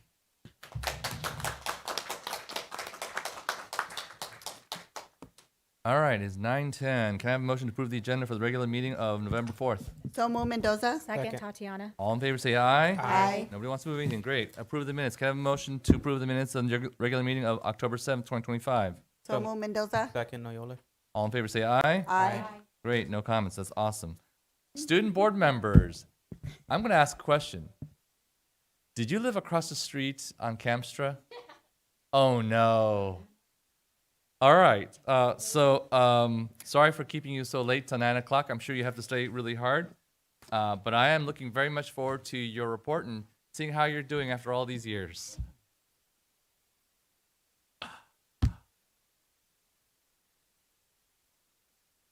Am I allowed to tell embarrassing stories? No. Sure, okay, go okay. ahead. All right, okay, never mind. All right, so good evening, President Nishi, Vice President Noyola, Clerk of the Board of Education, Mrs. Bui, Superintendent Dr. Zietlow, distinguished cabinet members, Mrs. McHatton, Mrs. Mendoza, Dr. Rios, Mrs. Yu, and members of the community. My name is Kara Chin. And my name's Anushka Zumale. We are the Commissioners of Community Relations from Cerritos High School, and we are so pleased to share our school's highlights from our first semester. Our school kicked off the school year with a strong wave of energy. We welcomed back our new and returning students with our Back to School Spirit Week and with the return of our beloved Sneak Peek Assembly after 6 years. The following week, we celebrated Jug Week, ending with a huge dawn victory against GAR. We also revealed the theme of Beneath the Cherry Blossoms during the homecoming premiere of our dance, which saw over 700 student attendees. Club Week was a major success, allowing students to connect with campus life through 47 active clubs ranging from academic, curricular, cultural, special interest, and community service. Additionally, we collaborated with our Latinos Unidos Club to celebrate Hispanic Heritage Month through quad events. Our song and yell cheer teams kept the momentum going with 5 rallies this semester, and ASB and leadership organized a range of school-wide events and recognition weeks, including National Custodian Day, Character Count Week, Red Ribbon Week, and Canned Food Drive Week. Academics and college readiness remained at the forefront of our agenda. Our College and Career Center, led by Counselor Ms. Diaz, hosted the annual College and Career Fair, offering students opportunities to explore future career pathways. On October 16th, we participated in the Great California Shakeout Drill, as well as the Bite of Reality Financial Literacy Simulation on the 22nd, and the PSATs for 9th through 10th graders.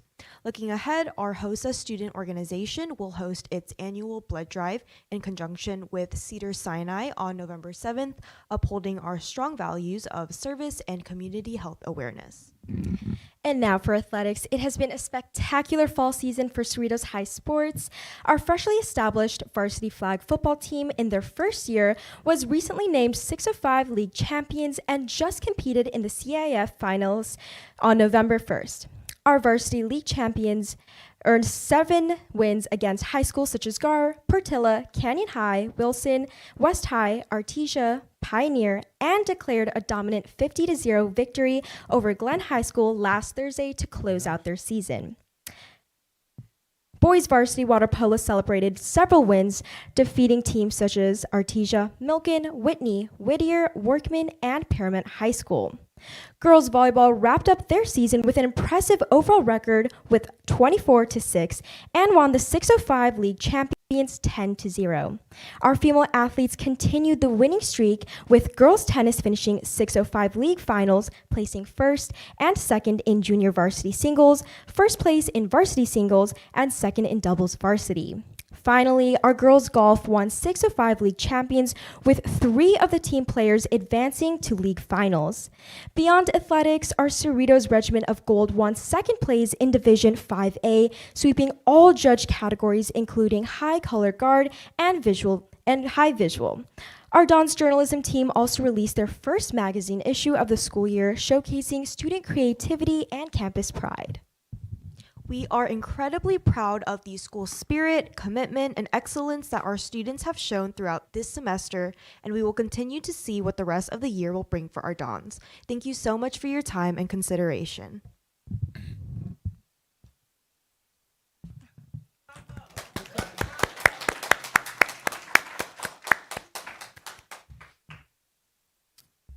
A board comment we have from Ms. Mendoza.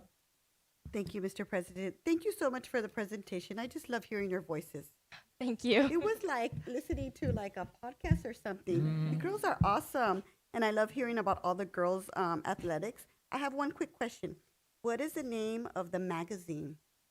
You have I believe it was the Cerritos High School Fall edition. okay, okay. I thought it was gonna be called like Dons or something like. It's the Dawn, the Cerritos Informer. Okay. Well, thank you, ladies, so much. You guys did an excellent job. Thank you so much. Board member you. Thank you, President Nishi. So, ladies, wow, you guys sound like professional. You guys prepared a lot, and thank you for making it very to the point and not too long, but you guys covered everything. Yeah, and so your school principal and assistant principal is here. Thank you for coming. Oh, okay, wonderful. Yeah. Okay, well, keep up with all the activities. Yeah, I mean, that's a life of the school, so. All my girls graduated from Cerritos High. Except for one. One went to GAR. Yeah. Anyways, yeah, thank you for staying after. I know we took a long time coming in, but you guys did a great job. Thank you. Thank you. Thank you. Vice President Noyola. Thank you, President Ishii. Thank you guys for keeping the energy. I know it's 9:15, and you guys sound like you guys just had a cup of coffee right now. So I really appreciate you guys giving us an update on what's happening at Cerritos. Go Dons. You guys sound like you're off to a great start this year. Thank you for staying here and listening to our presentation. But I want to take the opportunity, since you guys did hear the presentation, what are some ways that we can help or we can get students to, ask for help or get help, because we invest so much in our teachers and our campus support systems. How can we get kids to, go into the writing centers and go to after school tutoring? Yeah, thank you for that question. I think one thing that our school can improve on, especially with academics and opportunities, is just having more resources for students. I know particularly for high schools, especially Cerritos, we have such an amazing college and career center with a great team of counselors to help guide our students. And I think we can further expand on this by providing more resources to targeted grades. And these resources can consist of writing centers, more tutoring opportunities, and also for more college preparation, where we have scholarships, financial aids, and all this guidance to just help enhance students' success for academics and also their future careers with college. Yeah, I basically agree with everything she said. I know that for our writing center, which we just launched for this school year, I think maybe like providing more incentives for students to come, because a lot of the resources that we have, like Our Power and the Writing Center, they're after school, and a lot of students kind of like, they're really tired, they want to go home. A lot of students have practice afterwards, so maybe like just pushing that out on social media more and providing more like opportunities and incentives for students to want to come and actually receive help, because I know some students are also kind of like shy and they're kind of embarrassed. So if we just really emphasize like, there's no shame in asking for help, maybe just like also like fostering a more like supportive community where the students can become tutors and like help their own peers too. I think that would also like make more students like come after school to get like these services. Thank you. Those are great ideas. We'll take those under consideration. Yeah. Appreciate it. Board member, Clerk Yokoyama Bui. Thank you, President Nishi. Great job, guys. Like everyone said, you had such personality and very engaging during your discussion. Who drafted this district report? We both drafted it together. I love the bullet points. Like board member Su, you said, it's very direct to the point. Thank you. But also, you didn't read right off of it. You kind of gave us your spin. So thank you. I did also want to highlight this very beautiful invitation we all received in our board packets. Cerritos High School Drama Club is having a show this weekend, correct? Yes. And it's November 6th through 8th, right? Yes. 7 p.m. So very excited about that. I will be attending, I believe, Friday. Also, in response to your both of your suggestion related to the tutoring, I know I have family at Cerritos. I have 2 nieces, a recent nephew who graduated from Cerritos High School. I know that if students feel they're not struggling in a class, they don't think they have to attend tutoring. But I think it's also students who are doing well and who maybe can reinforce what they've learned and, or like you've said, help another student get some good resume pointers. So I think everything that we can, like you suggested, incentivizing our students to return and come for at least like 30 minutes, an hour, just to help reinforce and or help a kid. I love those ideas. So I do hope that we find ways to implement that so the tutor time is more well attended. So thank you. Board Member McCatton. Girls, thank you so much for your presentation. It was, you told us about all the activities going on at your school. You were so energetic through your whole presentation. I was glad to see the 47 active clubs on campus is amazing. And then another thing that was really important to me was you have a winning football team. And I've watched Cerritos for many, many, many, many years, and they haven't had a winning football team. And all of a sudden they do. So congratulations. Thank you. Thank you. Thank you.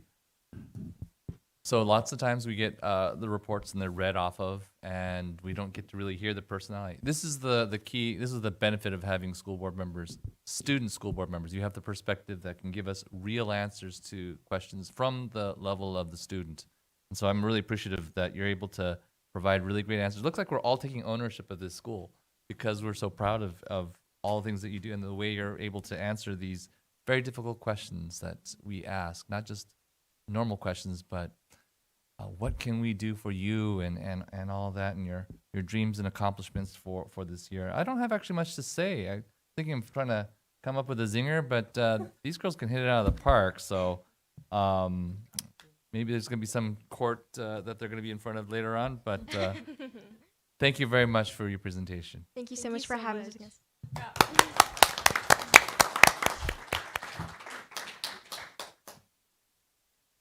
All right. Next is my report. Okay. Not going to be quite like that, but anyway, I'll try to quickly go through this. We got to meet with this California School Board trustee, Miss Vanessa Hke, I think is how you pronounce it. Amazing person. She's going to make a difference. She's going to sit there and talk about California School Board policy. So pretty amazing. Site visit to Carmina, looking at site capacity. Went to Gonzalez regarding also capacity. Went to Nemis also regarding the new principal there. Congratulating her for her becoming a new principal. I remember when she was at Ross as just a math teacher, and now she's a principal. So I'm amazed at that. Artesia Historical Society, got to visit with many other school board members coming. GAR 60th, practically the whole board was there, so that was also amazing. GAR Jazz Band, which was an amazing experience. Just, you know, when you spend a lot of money on a theater, but you see the results of how those kids are performing there, it totally feels worth it. When I knocked on those doors, I was like, I could not have imagined how nice that place is. And those kids totally deserve it. Filipino Night Market, Bite of Reality at Artesia. That was cool, except it took a long time. Kennedy Trunk or Treat, Leo Trunk or Treat, Gonzalez. I got to do the trunk or treat, so there was a Godzilla out there. I hope that I didn't break any rules regarding fog machines and things like that, but don't tell the superintendent. Oh, wait, she's right there. Did the Cerritos trunk. Actually, I visited Cerritos Trunk or Treat. Carver Trunk or Treat, I also did that one, so that was also a lot of fun. College and Career District Fair, the 60th. Putnam County. Okay, so there's a funny thing. I thought you had to sign in, but apparently when you sign in, you're actually agreeing to be part of this story. And of course, I missed this impossible word that didn't exist. But that's okay. It was a great show. It was very funny. I think most of our board got to see it. So thank you for inviting me to go see that. There was a fun Mela yoga thing that was really fun. And we had a community meeting regarding boundaries. And some of the parents that are here, very smart parents. I think we had most of the executive team there. And what's good about that is sometimes we're giving a lecture, but in this case, we're getting super good questions. I think we learned a lot. And we're able to adjust and address the specific concerns of parents as we move through this process. You know, part of what I said was it's not just one vote, it's part of a process of many things that we need to do. If we just stop at this, that means it's a failure. We've got to do everything else, the advertising, it's the meeting with the community regarding our boundaries, and some of those other recommendations. So one of the things I'd like for our board and to maybe send this over to our strategic committee is to go over some of the other issues that were recommended by the SchoolWorks proposal. So there was a thought that we use Whitney and potentially consider out-of-district kids, additional people. So that should be something that is considered by one of our committees, either the strategic or the legislative, and we can refer it over to her for that. Maybe even have a little bit of a bump of enrollment at high school so we can encourage. I think there was an idea by Board Member Mendoza to encourage out-of-district kids to join us by considering those kids as part of the Whitney pool of kids. And that's a great idea because that means more people will try to come in from out of the district and they will find ways to make it so that we don't have any decreasing enrollment. So we need to study that. That's part of all of the things that we're going to do. And so we're going to refer that over to our committees. And that ends my report. Mr. President. Yes. I know you didn't mean to say just a teacher at Ross. I know you meant to say she started at Ross. Okay. Ms. Nunes. Yes. Yes, I know you meant A that. math teacher at Ross. Yes, she was a math teacher at Ross, not just a teacher. Yes. Thank you. And now we have the superintendent report. Thank you. Good evening, everyone. I just want to start by thanking everyone who came to our Community Expo and our 60th anniversary celebration. Our goal was to provide information and resources for our families and our students and for those outside of our district to get an opportunity to see the things that we offer. And so it was a great day. And so thank you to everyone who came. For me, as the school year progresses, my goal is to be in every single classroom at some point during the school year. And so I am on my way. I've visited 12 of our schools so far, looking for the pieces of our instructional framework. We're trying to all use the same language and the same ideas to make sure that our students are engaged, that the environment is good, that we're evaluating their learning in ways that represent their being able to demonstrate what they know. And so it's been a great time. As the Aloha student said, I have lunch with them and ask them questions, and they ask me questions. But these visits are really a wonderful way for me to experience what it looks like and feels like and sounds like if I'm a student, if I'm a teacher, if I'm working at the school, because the decisions we make impact all of those people, and that's where the work happens. And so I always appreciate the ideas that I get from students, from staff, and the things that I see and can share then across the district with other principals.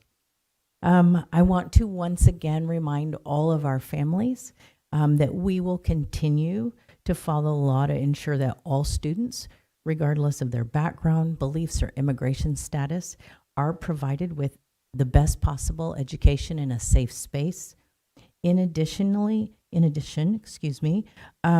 we know that some of our families may be experiencing food insecurities due to some things happening out of our control. And so just a reminder to every family, every single school provides free breakfast and free lunch every day to every single kid.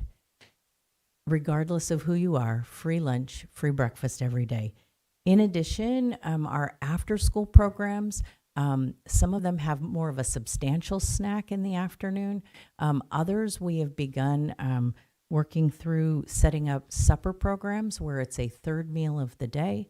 And so if you as a family would benefit from being in that after school program, please reach out to your school if you are not part of that yet. And that would be another place for your child to have a meal every day. We want to continue to ensure that the school year is great.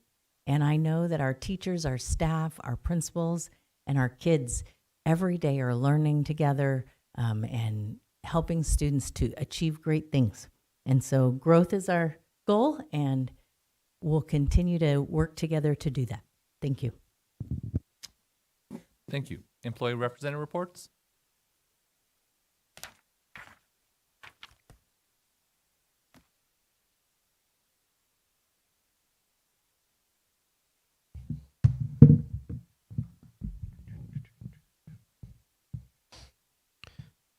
Good evening, President Ishii, Board Trustees, Superintendent Dr. Zietlow, Administrative Cabinet, teachers, nurses, and the ABC community. My name is Ray Gare. I'm President of the ABC Federation of Teachers. Thank you for all the wonderful things I heard teachers over and over. If I was hydrating myself back there and teachers was the drinking word, I'd be full of water at this point. So I appreciate you saying so much about teachers. I heard support, input, training, professional development, coaching, planning time. It was just a plethora of good stuff about teachers.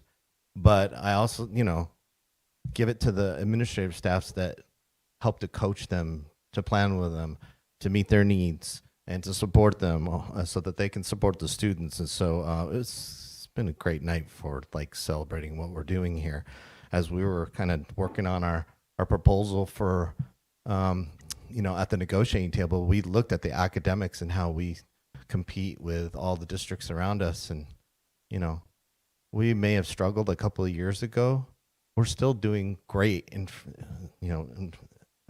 of everybody else. But I love the question. Someone said, when did we start with these coaches? That was you, Dr. Rios. That was a really important question because districts are just now starting to have a plan to address EL. And we've kind of had a plan for intervention and ELs and for special ed. We've been working on that for a couple of years. We're really, that's become a focus.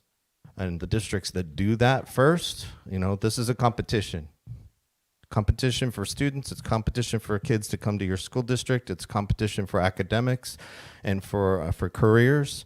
And, we have always been a leader district. And so it's great to hear the things that we're doing to continue to be leaders. So I thought, the LCAP presentation tonight with, and how that tied into teaching and learning and all the supports that we're doing and the strategies we're using.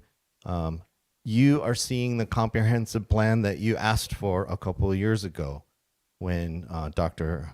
Wynn was there. No, he's not a doctor, but Superintendent Wynn was sitting in the seat of the superintendent, and Dr. Zietlow is now there. But you asked as a board for a plan and for comprehensive projects on how we would address the needs of our students. And wow, tonight was a good night. The focus on learning was really powerful. Oh, let's see. So while we're doing all of that, we're talking about a district that's going through a change with consolidating schools, restructuring schools, whatever you want to call it. But, the way we are doing it is different than other districts. I think there's a thoughtfulness about it. I know that the board, 3 or 4 years ago, we had the community heavily involved in conversations with a committee so that we could have kind of a, I think it was a heart-to-heart with the community about what was going to happen, what the needs were of the district and for students and for the community. It's tough to have those conversations. Most districts don't do that. They just close schools.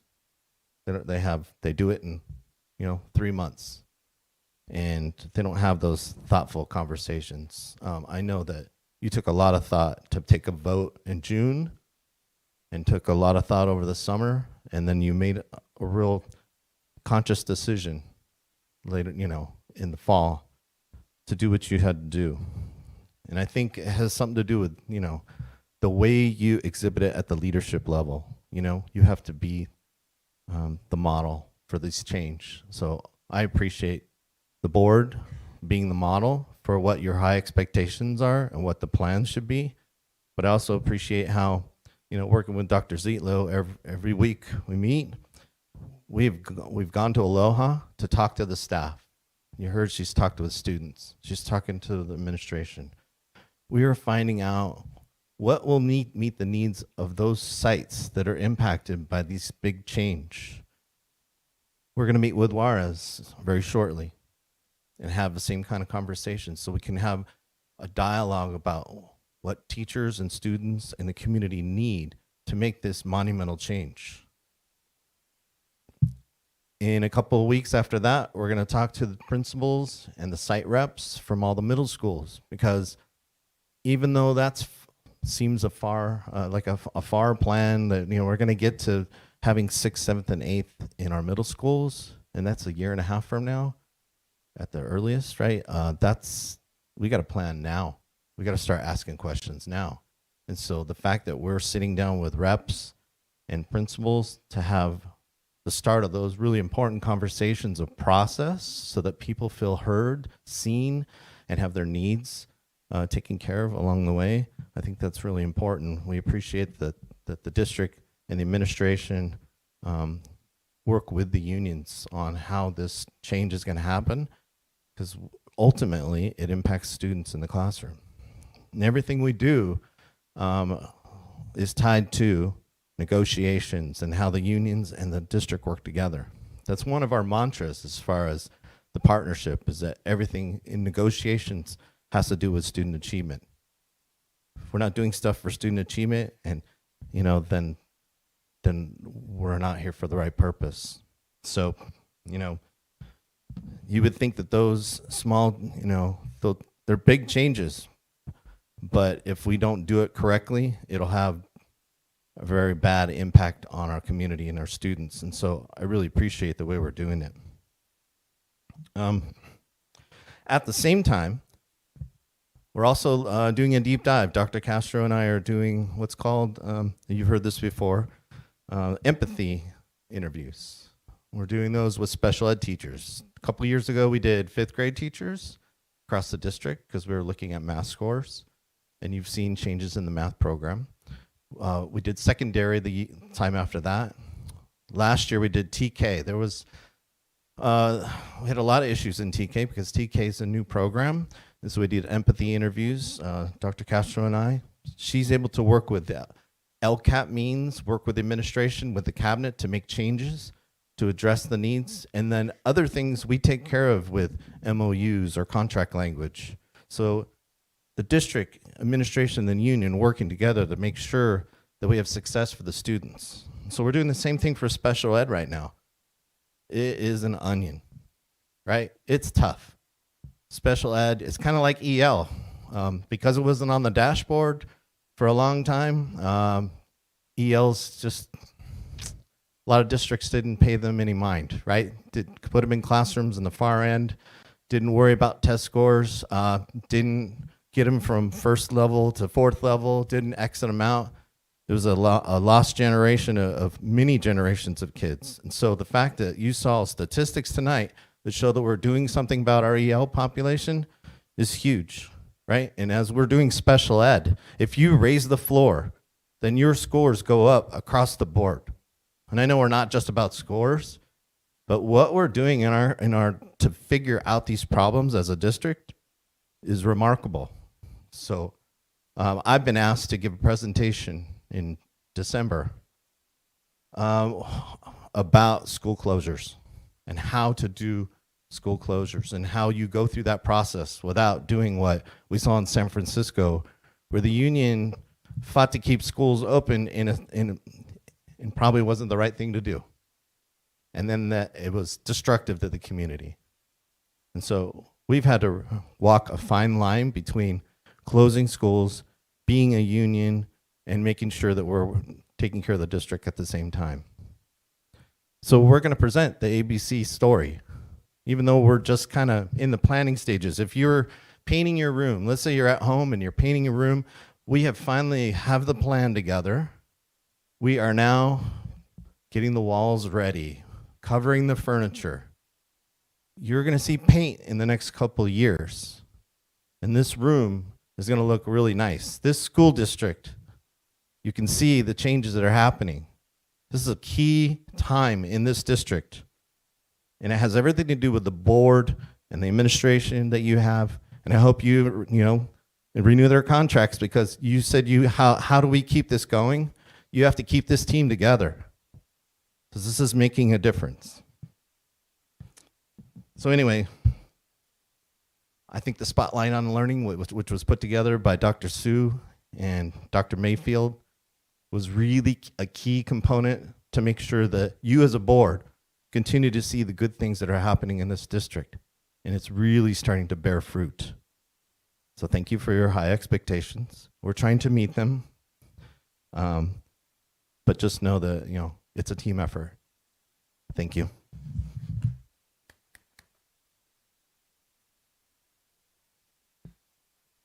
Thank you. Public comment.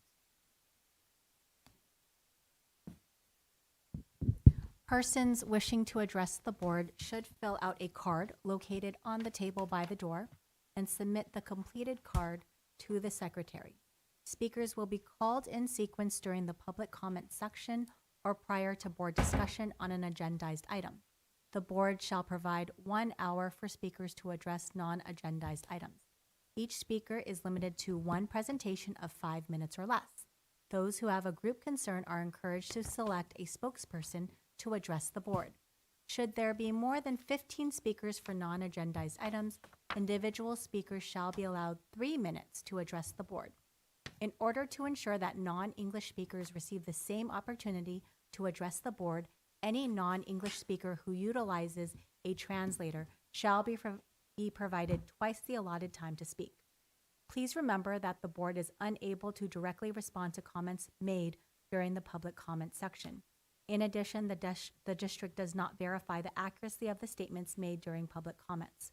Persons wishing to address the board on a specific agenda item at the time the item is under discussion are limited to 5 minutes each and will be called to speak following the staff comments and prior to the board's discussion and taking action.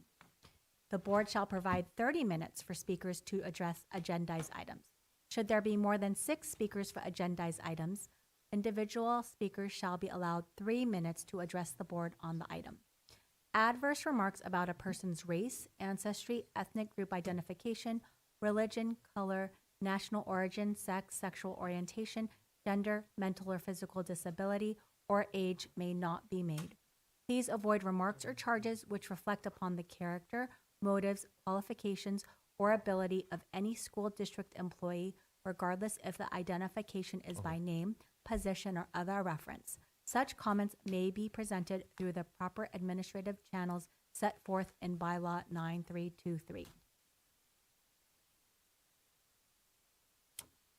We have one speaker. We have Craig Nakano, who I believe will be coming up with Jeff Chang.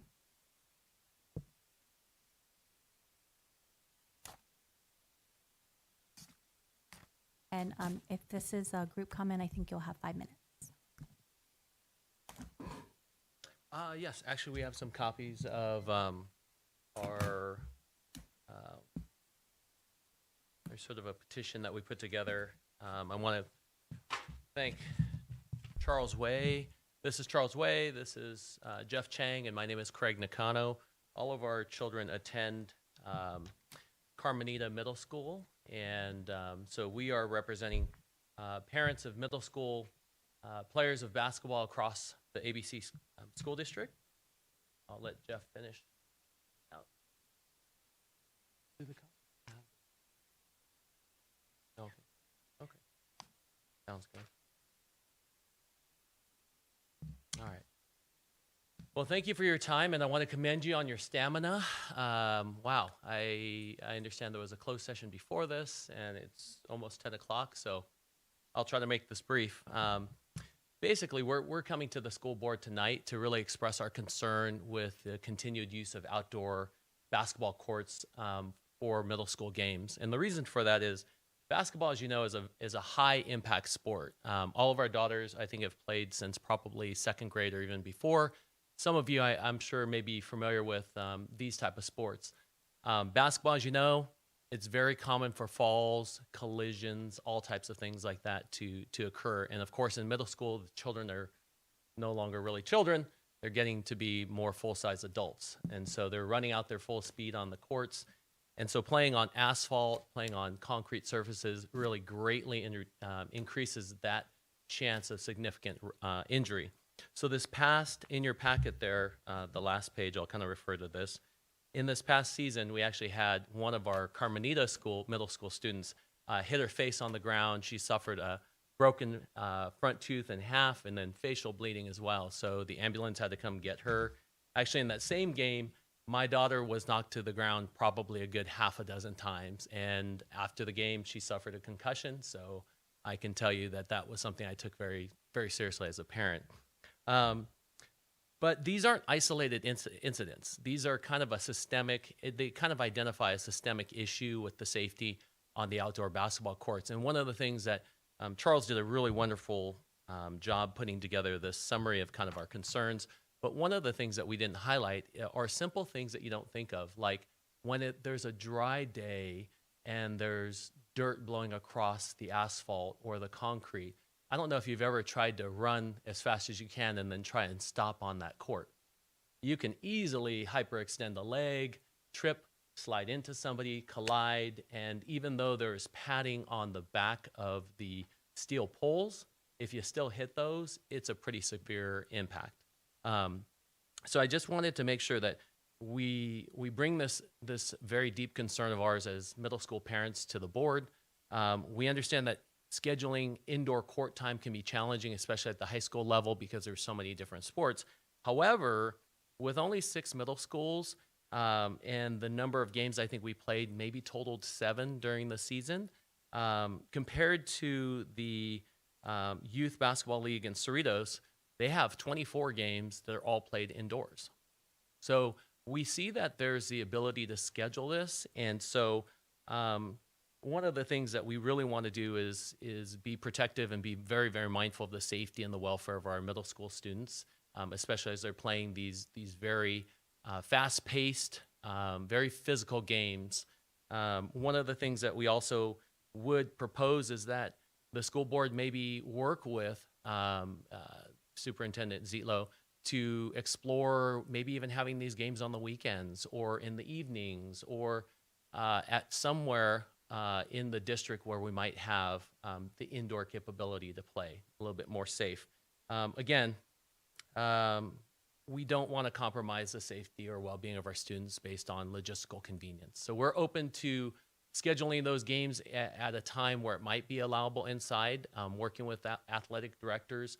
But we really want to look to you as leaders to take proactive steps to really take the safety and well-being of our children in hand and hopefully move these games inside instead of outdoors.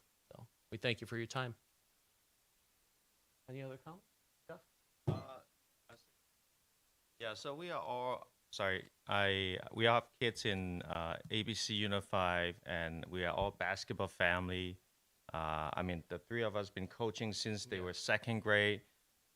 They've been playing for 7 years now, and they're very skilled players. And when you are competing, sometimes the games gets pretty intense. So I do think that it's a really good idea. At least try to look into moving all the games indoor, just so that they can compete in a safer environment. And I really appreciate your time for giving us this opportunity to bring this issue up to you guys. Thank you. Thank you very much.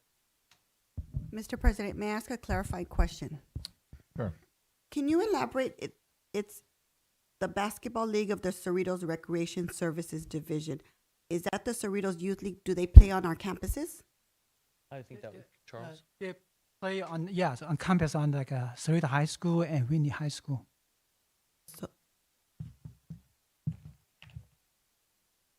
Okay, and then what you're talking about is students that are from our middle schools that come together and play each other. So there's two different groups. Yes, two different groups.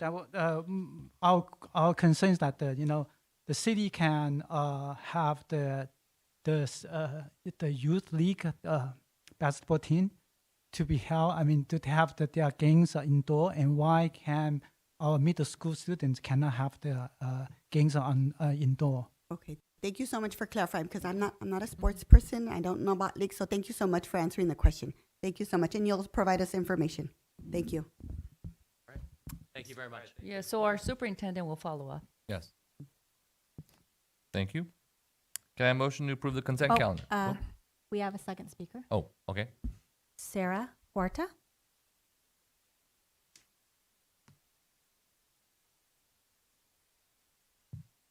Sorry, I'm short. Good evening, board. Basketball players. My name is Sarah Huerta. I'm surprised.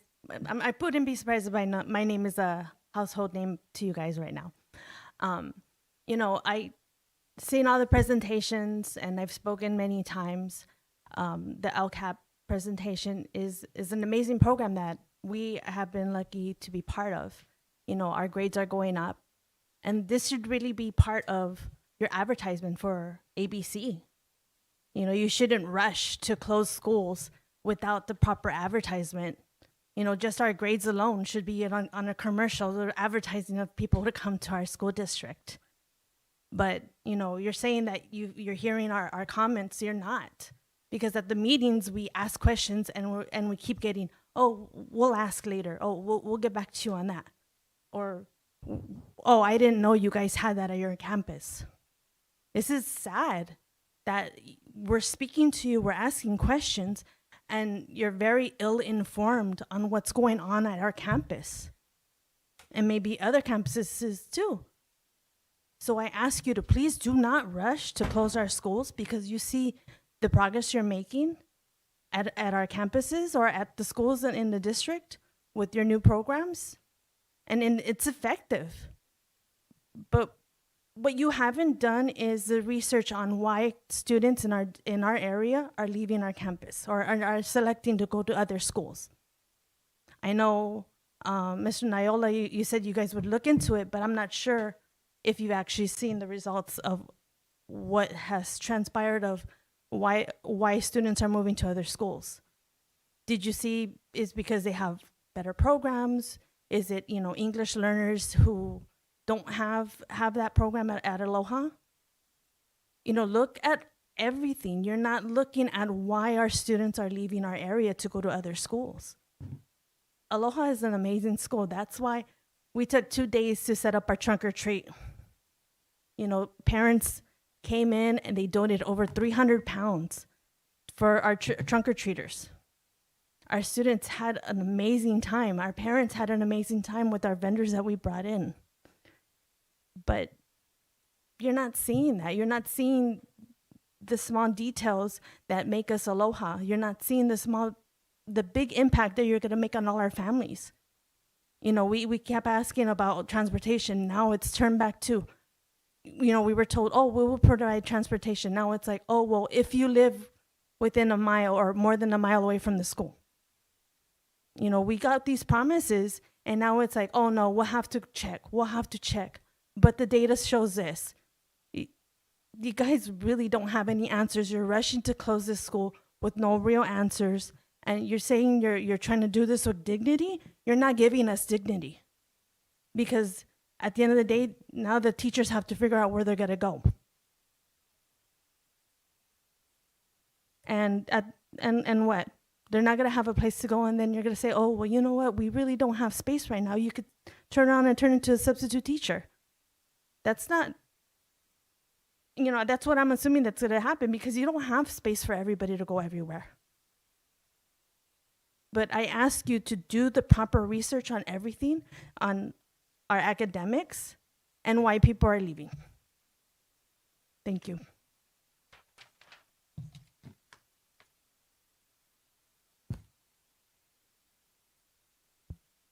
Thank you. Can I have a motion to approve the consent calendar?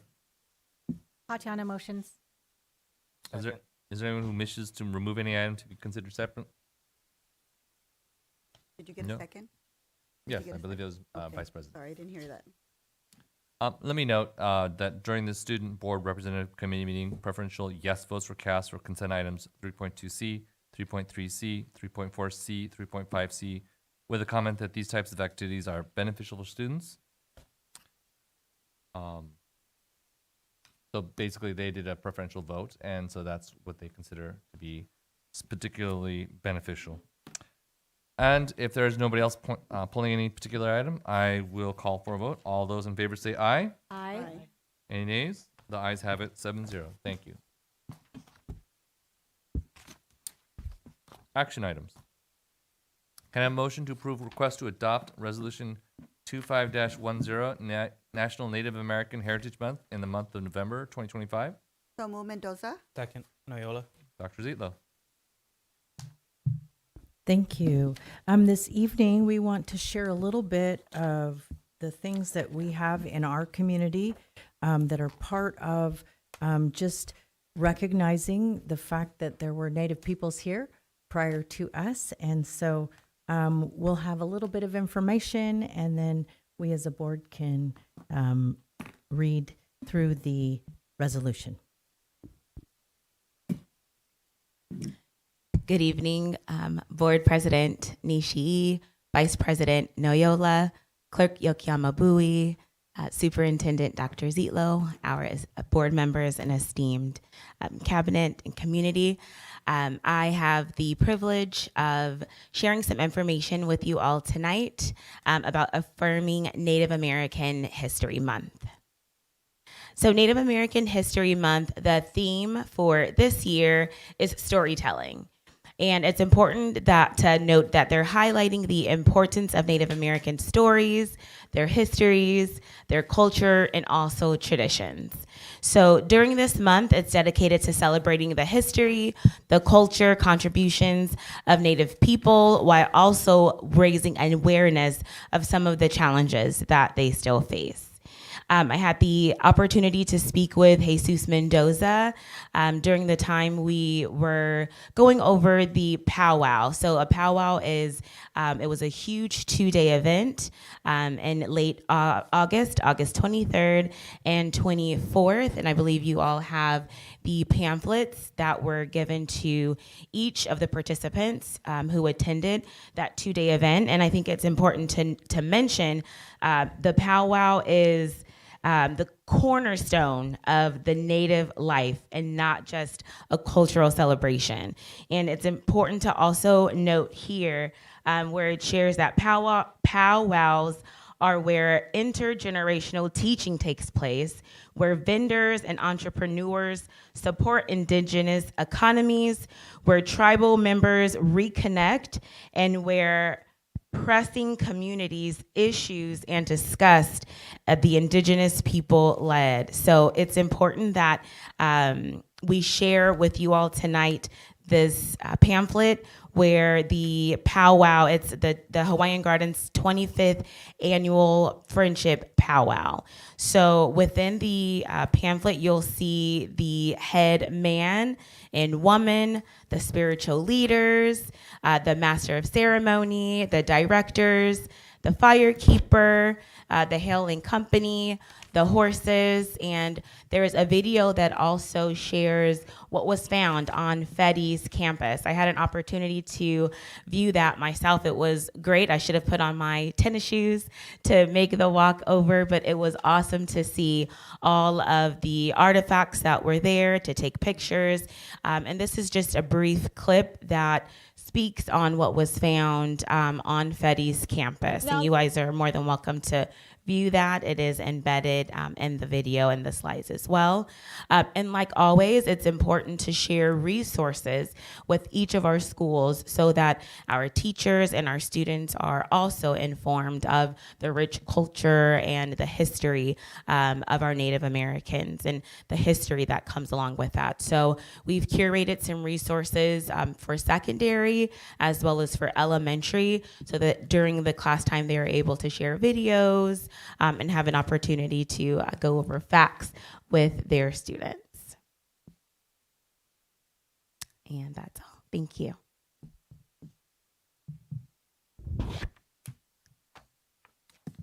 Thank you. Just for the record, the Student Board Representatives Committee meeting also expressed a preferential yes vote for action 1.3 without any additional comments. So if we want to begin, we could read the resolution. If you'll begin for us, Board Member McHatton. Resolution 2510, Native American Heritage Month. Whereas National Native American Heritage Month celebrates and recognizes the indigenous people who were the original inhabitants of what is now the United States, people of Native American heritage have played a central role in the history of the United States, and whereas in 1976, U.S. President Gerald Ford proclaimed November 10th to the 16th as Native American Awareness Week, and in 1986, the U.S. Congress authorized and requested the U.S. President to proclaim the week of November 23rd through the 30th, 1986 as American Indian Week, and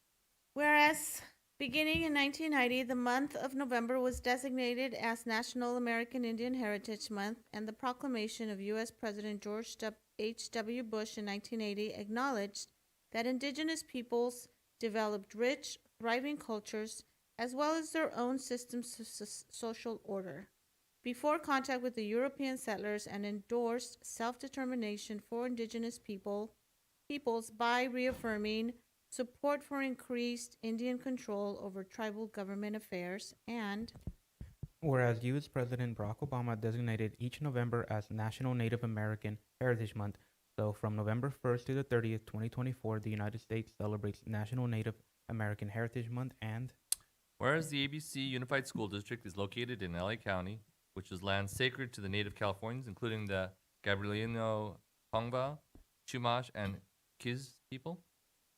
Whereas the ABC Unified School District affirms that Native American students, families, staff, and community members should be valued for all aspects of their identity, and that education is a necessary component for creating a more equitable and anti-racist community, nation, and world, and whereas the ABC Unified School District wants to acknowledge these Americans for their contributions to government, industry, commerce, agriculture, science, literature, and the arts, and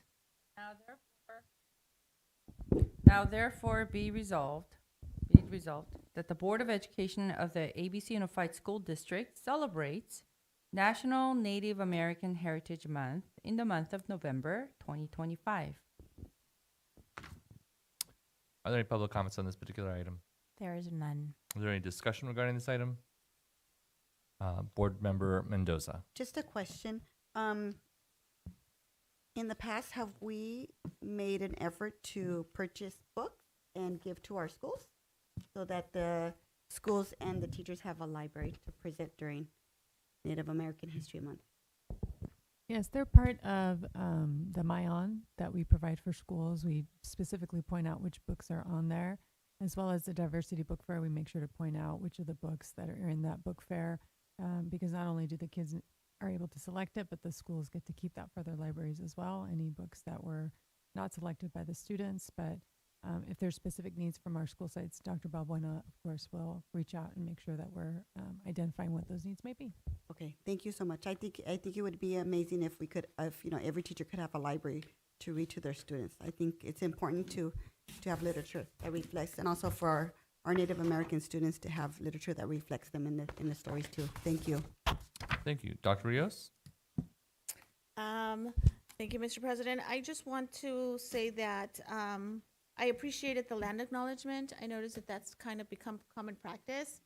And, our kids come up and talk about like the Peace Builders Pledge, righting wrongs. And I think that's one way that we can, I'll just say, land acknowledgements, I think, are a good practice that we should consider.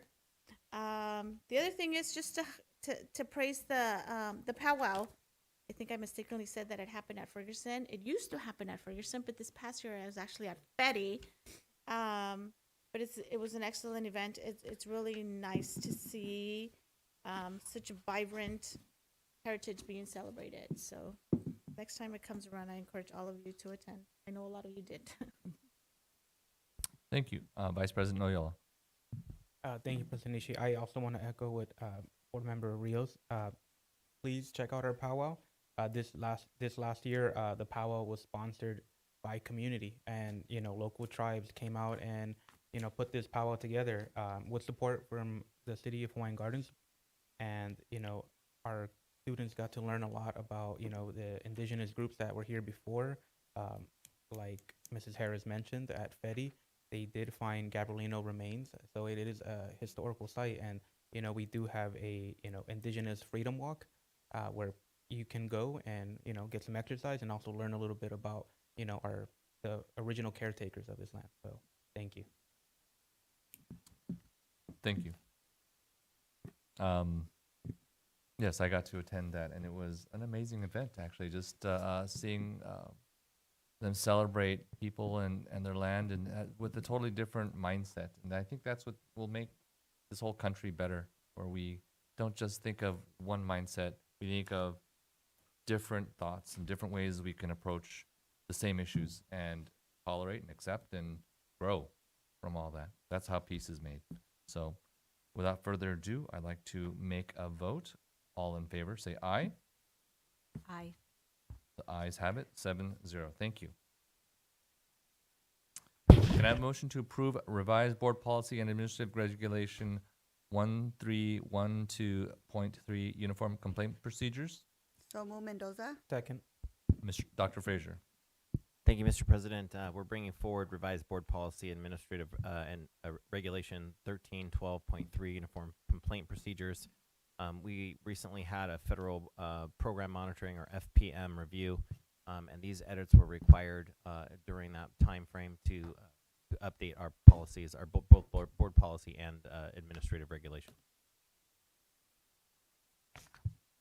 Are there any public comments on this item? None. Is there any board comment on this item? Seeing no board comment, I'd like to call for a vote. All in favor say aye. Aye. Vote yes, have it, 7-0. Thank you. Motion passes. Can I have a motion to approve and revise administrative regulation 1312.4 Williams Uniform Complaint Policies and Procedures? So move Mendoza. Second, McCatton. Dr. Frazier. Thank you, Mr. President. We are bringing forward a revised administrative regulation 1312.4 Williams Uniform Complaint Procedures. As you know, we bring those forward quarterly. Dr. Zitlo does for you. But again, as a result of the FPM, or Federal Program Monitoring Review, these edits were required to as we went through the process. Thank you. Is there any public comment on this item? None. Is there any board comment on this item? Seeing none, I'd like to call for a vote. All in favor say aye. Aye. The ayes have it, 7-0. Motion passes. Can I have a motion to accept the can I have a motion to approve revised board policy and administrative regulation 6020, parent involvement? So moved. Second Mendoza. Dr. Frazier. Thank you, Mr. President. We're bringing forward revised board policy and administrative regulation 6020, parent involvement. Again, as a result of the FPM review, these edits were required to finish up that process. Thank you. Is there any public comment on this item? None. Any board comment?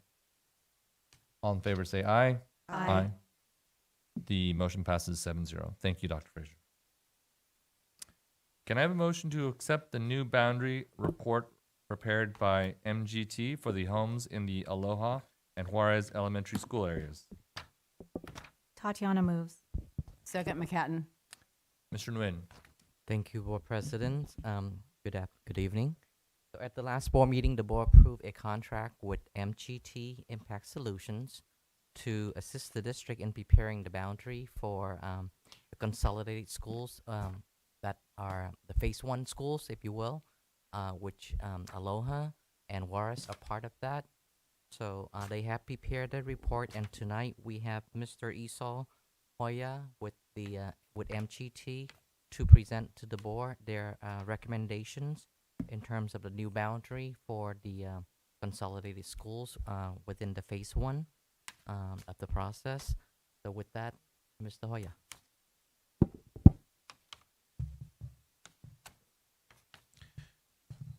Good evening.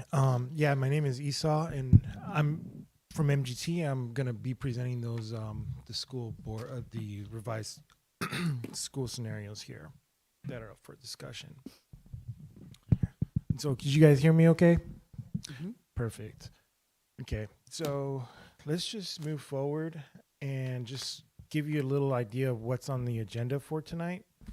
And so, first and foremost, I'm just going to discuss what instructions we were given in order to move forward with these boundary scenarios, and then the criteria that we use to come up with these scenarios as well, and then any questions that you might have.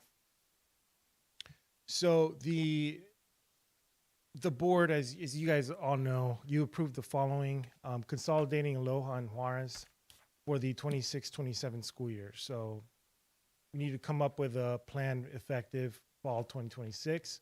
And then the other decision that was made is consolidating Ferguson and Stowers for the fall 27 school year.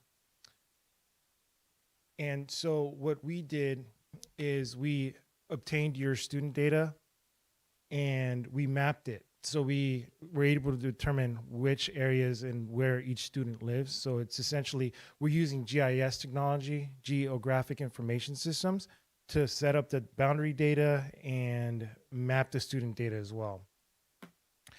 And so we use that residents' student data as the base for the analysis in order to come up with some boundaries here.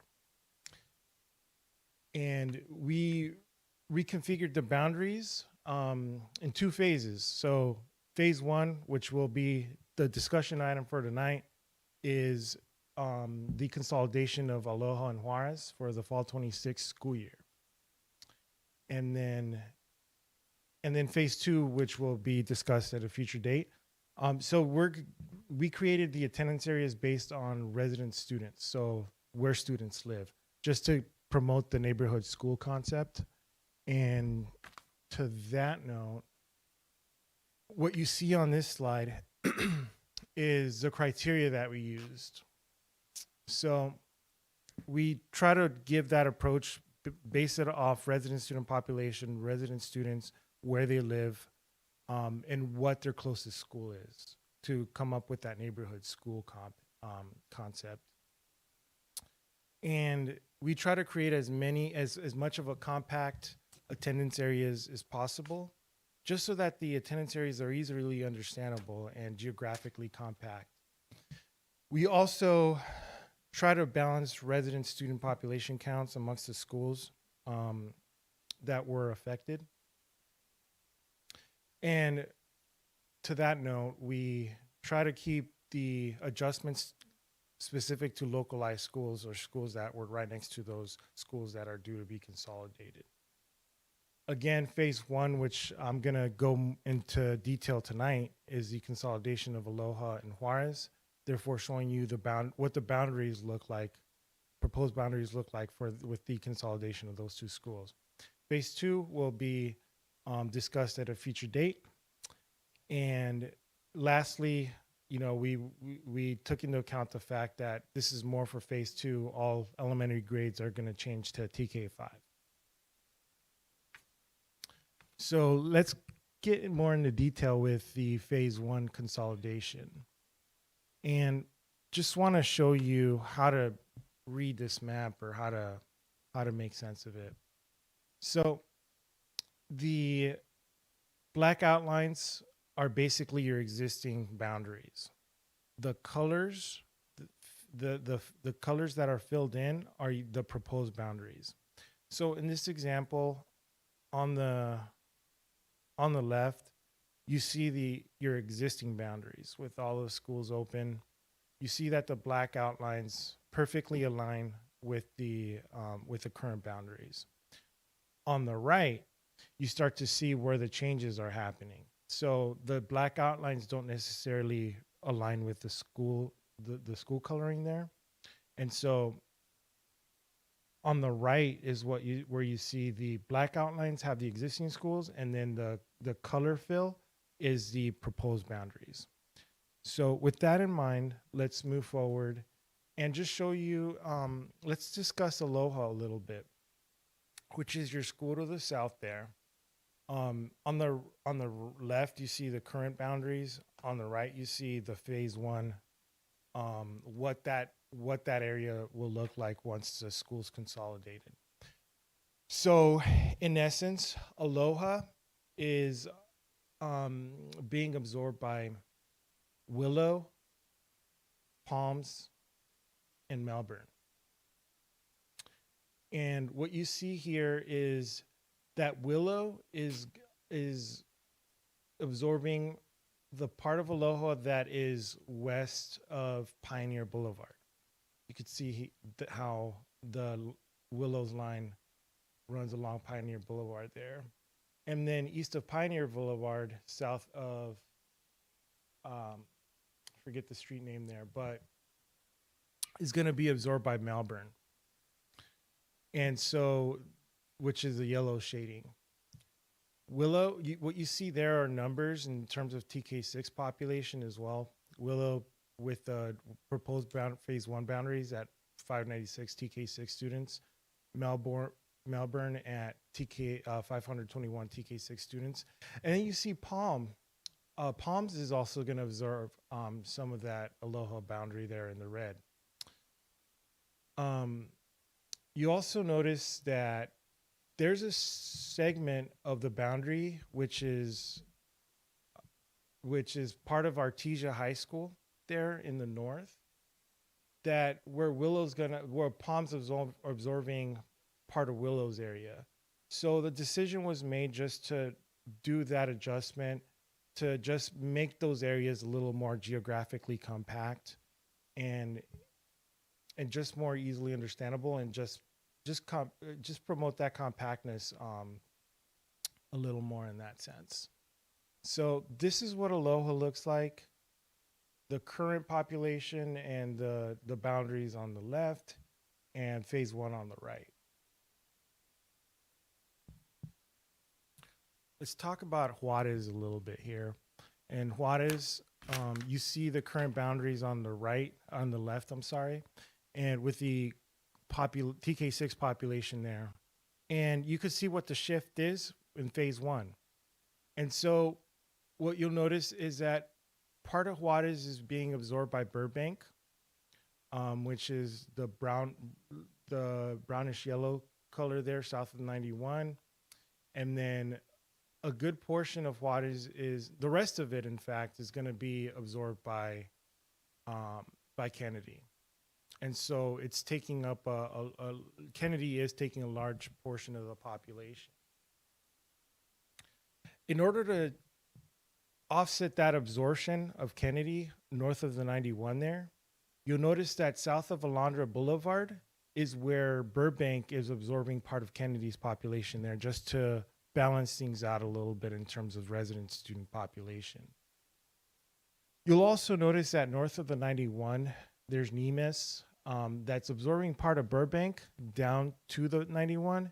That's so that the boundary there could run right along the 91 and avoid having kids cross or go underneath a freeway from the north of 91 in order to attend Burbank. Instead, they're on the same side of the freeway, with Nemes being a little closer there in that area. So we felt it was appropriate to make that kind of adjustment there. It's important to mention that Whitman is also absorbing part of Juarez there in the northern section of the boundary there. And yeah, you could see the TK6 population there before and after with Whitman as well. So with that basically is a summary of what phase one looks like. And with this, I'll just open it up for questions that you guys might have.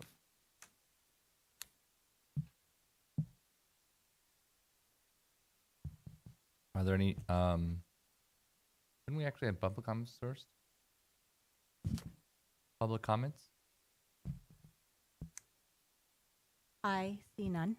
Okay, board comment. Dr. Rios.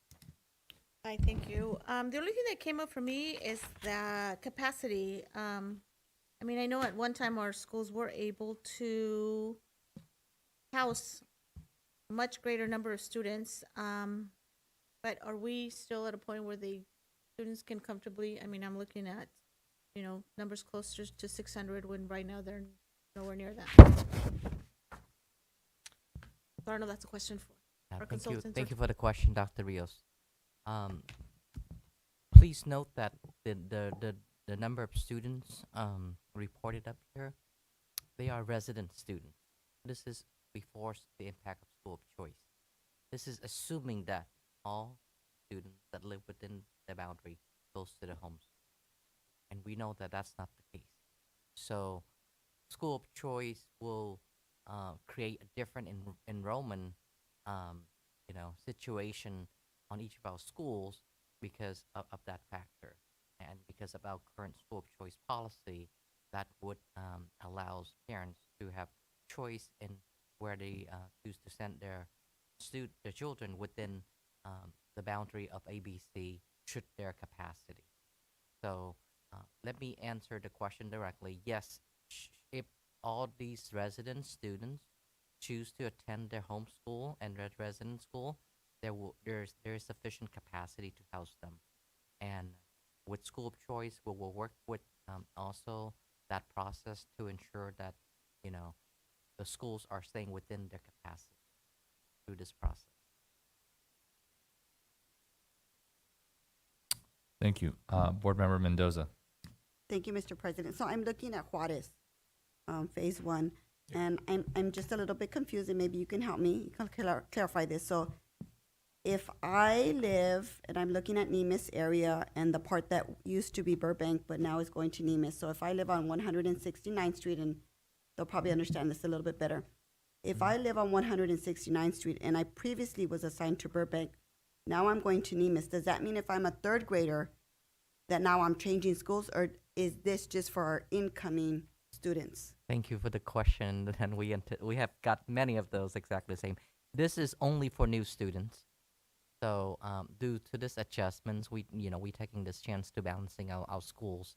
But currently, if you live in that pocket there and attending Burbank, and now with the recommendation is to move that into Nemas, you have the right, all current students, to remain at your current school. This phase one, should the board accept this report, will only be effective for new students. And it's not just that pocket, but it's applied for all areas. If there's a change in your boundary of your home school, you will remain the same status of residents under the current. Only new students effective next year would the phase one would apply. Okay, that needs to be clearly communicated to our families, because there's going to be lots of confusion when they look at this map. Yes. So if I'm staying in that area and my school is Burbank, those kids get bused, correct? Again, depends on where exactly, how far they are from the school. Well, the students that are currently at Burbank but live on 169th, this area changes, but if I'm still at Burbank, I still get bused to Burbank. If they currently get bused now, they will get bused next year. Okay, Yes. so again, that information needs to be clearly messaged to our families, because if I'm confused, they're going to be confused. And it needs to be not only in English, but it needs to be communicated with them in Spanish, because this community right here is very diverse. They're going to have questions. They're not going to understand like boundaries. They need to know, where am I going? Like, and then also, if I'm a family that lives here, if I have a child that is currently going to Burbank and I have a TK, I'm a parent that has to get a child on Burbank and then send one to Nemis. How are we going to work that out with our families? So if that's being impacted with the school of choice, with that process, even without any of the boundary changes, there's sibling preference within that rank them a little bit higher. If they want to keep going to Burbank, we will work with those families to accommodate those sibling situations. Okay, because I know I'm going to get lots of questions. I'm going to get phone calls. I'm going to get emails. So I think it falls on us as a district to make sure that we're planning this and that that information is clearly communicated, not just in, one method. It needs to be emails, it needs to be flyers, it needs to be town hall meetings. This is a big change for our district. And we heard comments that we're doing a great job doing this, but we can't stop the process. And we need to make sure we're very transparent with our communities. Thank you, Mr. President. Thank you. Board Member McHatton. Okay, similar question. So for someone who's now attending Kennedy on the west side, their boundary is now being changed and they will go to Burbank. Is that correct? Yes. Okay. So New kids. Just to new clarify, students. new students only. Okay. If you're currently attending, you will continue to attend. We're not moving your school. Okay, but if I have a third grader who is now attending Kennedy and I have an incoming kindergartner, that kindergartner can still attend Kennedy? Yes, we will try to accommodate that with the sibling. It was the exact same questions from Mrs. Mendoza. Okay, So yes, we will work with the family to give the sibling priority through the school of choice process. Okay, so if I'm a brand new parent who only has a kindergartner, You would be going to Burbank. okay, got it.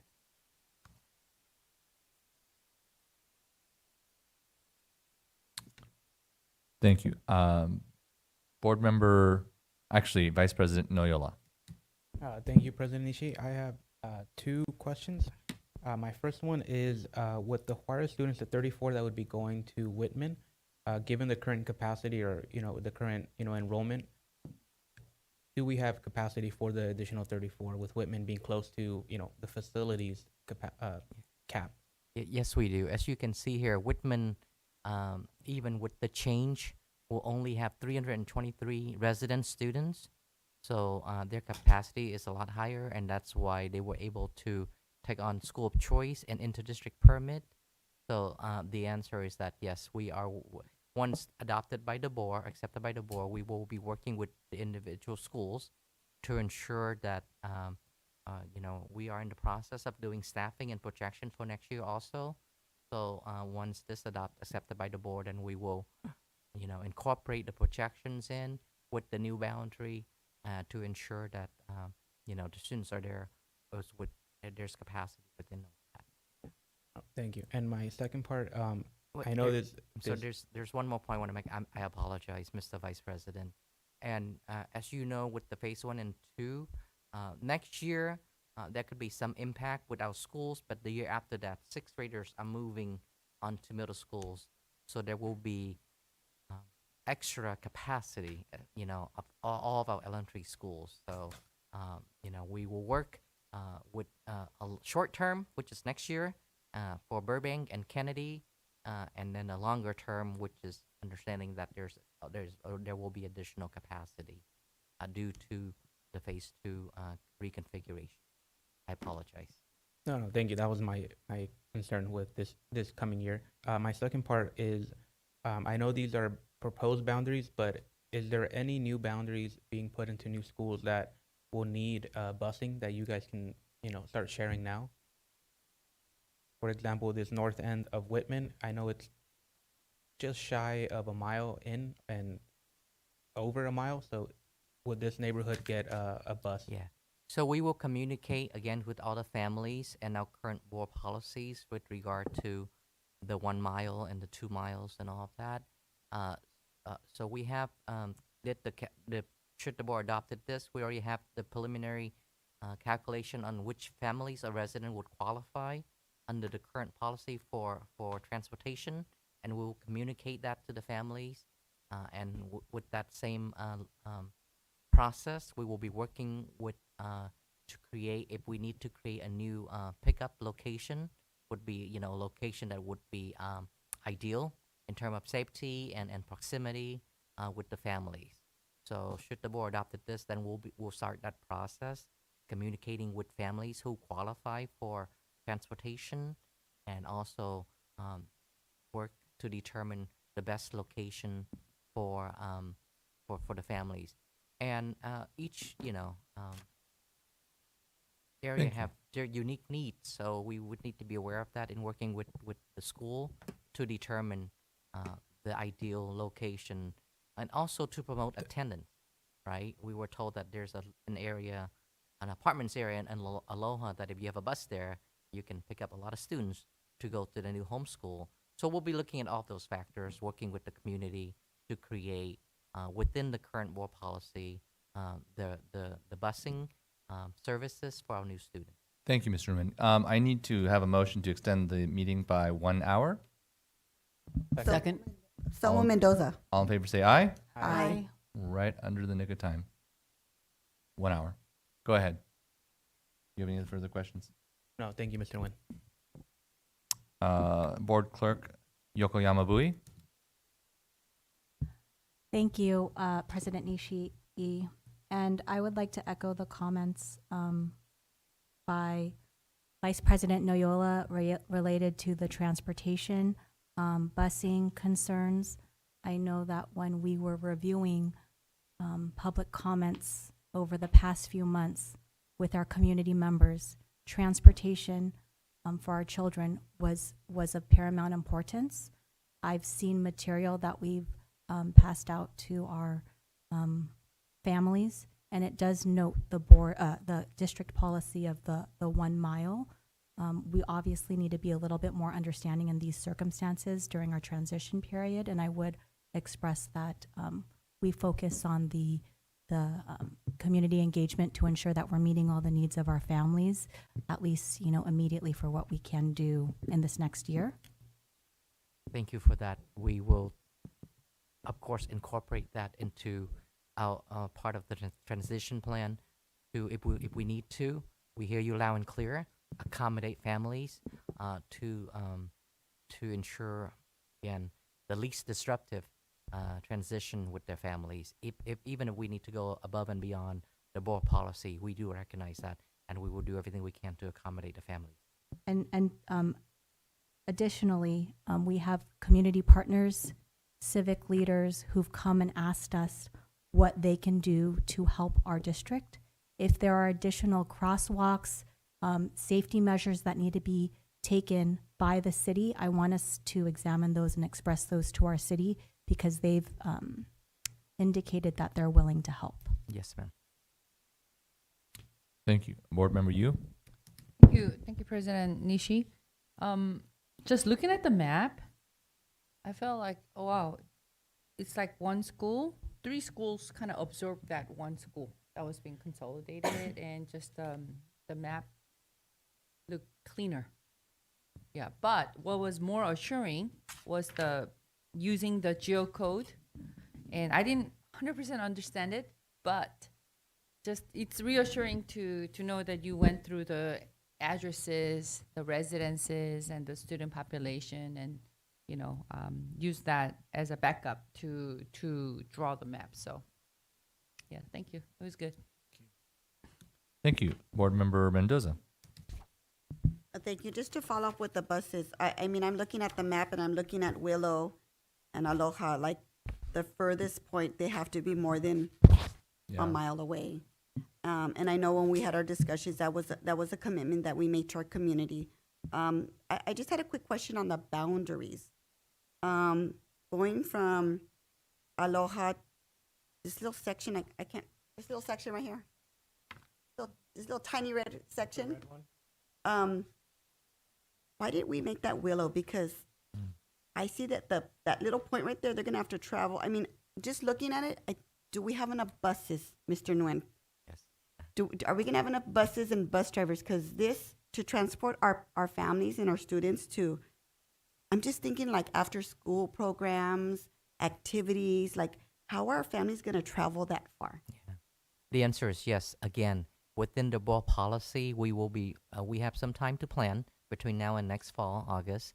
We will ensure that we will have sufficient bus and bus driver to support all the routes as necessary. Yeah, I think that was a commitment that we made to families. And also, I don't know if we need to revise our policy because we're making changes. I don't know, Mr. President, if we need to send that to our no.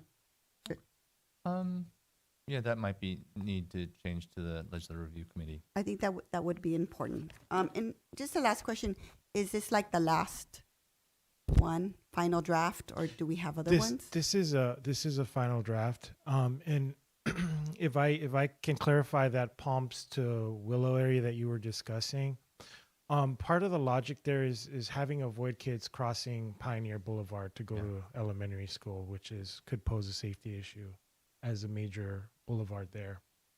Okay, they just have to go really, really far when I can see a school down there. Yeah. I'm just saying. Thank you, Mr. President. Thank you. I appreciate your being able to. Is there any other comments that I see here? None? Okay. I appreciate your being able to do this on very short notice and getting through all of the logistics. Some of this has been a long time coming, and it's very difficult to do all of this, even with GIS. One of the concerns I have regarding these maps is that it helps specific schools, so Palms will be helped. It'll go from 481 to 618, and then when we reduce it down, it'll be back down to 500 or so, roughly. This is presuming that all the kids stay in the area, which we know do not stay in the actual area, but this just gives us an attendance area that is more likely to yield a higher level of students in terms of numbers. One concern I have, though, is Carver Elementary, which has a native population of only 205, and although they have a pretty healthy enrollment of 444, once we lose their sixth grade, they're going to be down to 350, 360 numbers roughly, and so that's going to be challenging for them going forward. So I remember seeing do we have a map of Carver area? There's a little sliver there. Yeah. Down right there. Where is it? With the yellow and Yellow is yellow is Elliott. Elliott, and the blue right below that is Carver. Is Carver. So yes, okay, great. What last page? Oh, right here. Got it. So, do you know how many students are in that Elliott area that is adjacent to Carver, roughly, approximately? I don't have that number up on the screen. I do. Okay. Yes. So I want to make sure we are talking about the same thing. Yes. And I apologize for. So it's the area that's Carver is in this map blue. Yes. And if you draw a line across, straight across, that way you don't have that little jiggity jag there. If you look on the screen, this is the area you're referring to, correct? Can you see it? I don't see it. Oh, I'm sorry. Can you point to that TV over there? I can. Yes. Yes. Yes. So if we were to draw a line across there, obviously it's taking away from Elliott, so that is an issue. But how many kids would that be? Or actually, not kids. How many residents would that be, roughly speaking? So that particular area, it's the corner of Bloomfield and South, right? To be exact. Bloomfield. Yes. Yes. North of that, almost corner up to Cerritos High School. Okay. Yeah. So if you go to draw the line across blue and make it Carver, 18 students. 18 residents or 18 students? 18 students. Oh. Okay. 18 students. So that's not a lot, but I would like to amend. There's a couple of parts of this, so I'll kind of start with that one. I'd like to amend the line to include that into the Carver area. I'm not talking radical changes here, but I think that would help Carver by 18 or less students. Correct. So I would seek to make that minor change. And also it makes the border look a little bit more cleaner rather than having that little sliver go to Elliott.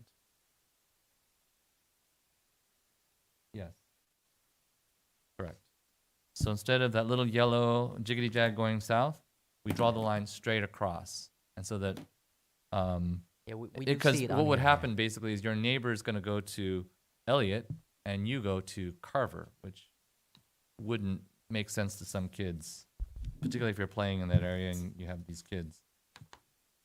My second suggestion is Elliott also has a significant low native population of 257 kids. Their ending population is 425, which is significantly less than Burbank.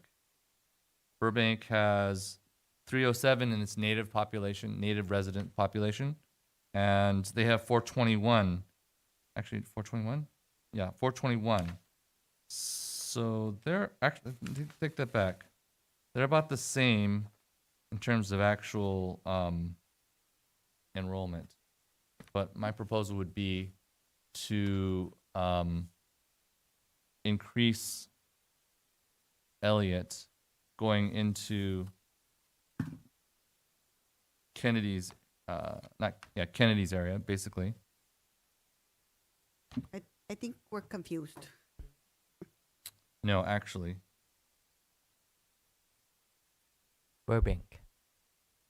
Burbank. To the left would be Burbank, to the right would be Kennedy. What am I looking at? Yeah, let me look.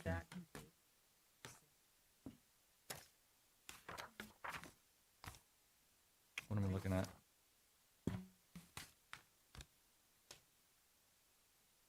Got it. Thank you. All right.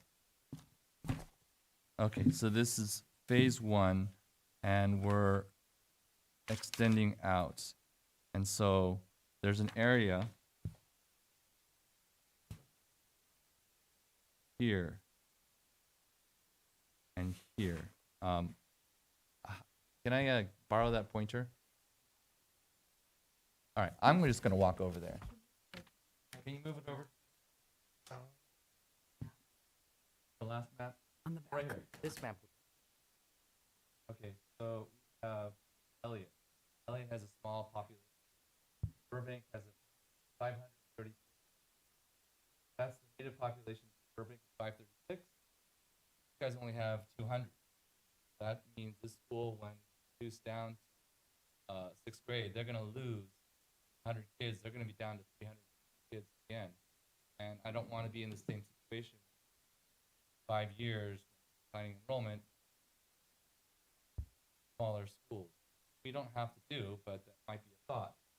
So instead of doing that, go from Ashwood across, 178 line across, stop over here at Pioneer, because we don't want kids crossing over a big street, right? So including these kids within the Elliott area, let them have a slightly larger native population. That was one thought. Then here Kennedy's going all around. Maybe we can have a line go across here to make square out their area. Elliott would have a square area. People kind of logically get. Go to, again,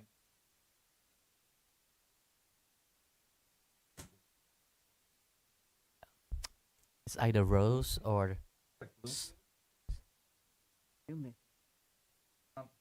Elliott. yeah, it's Bloomfield. It's Bloomfield. Take a little bit away from Kennedy would, instead of having 586, nice native population. Reduce that down by 40 kids roughly. Here, at least instead of 530, that down to 500. Elliott, native population. At least 260. What would that number be, Win?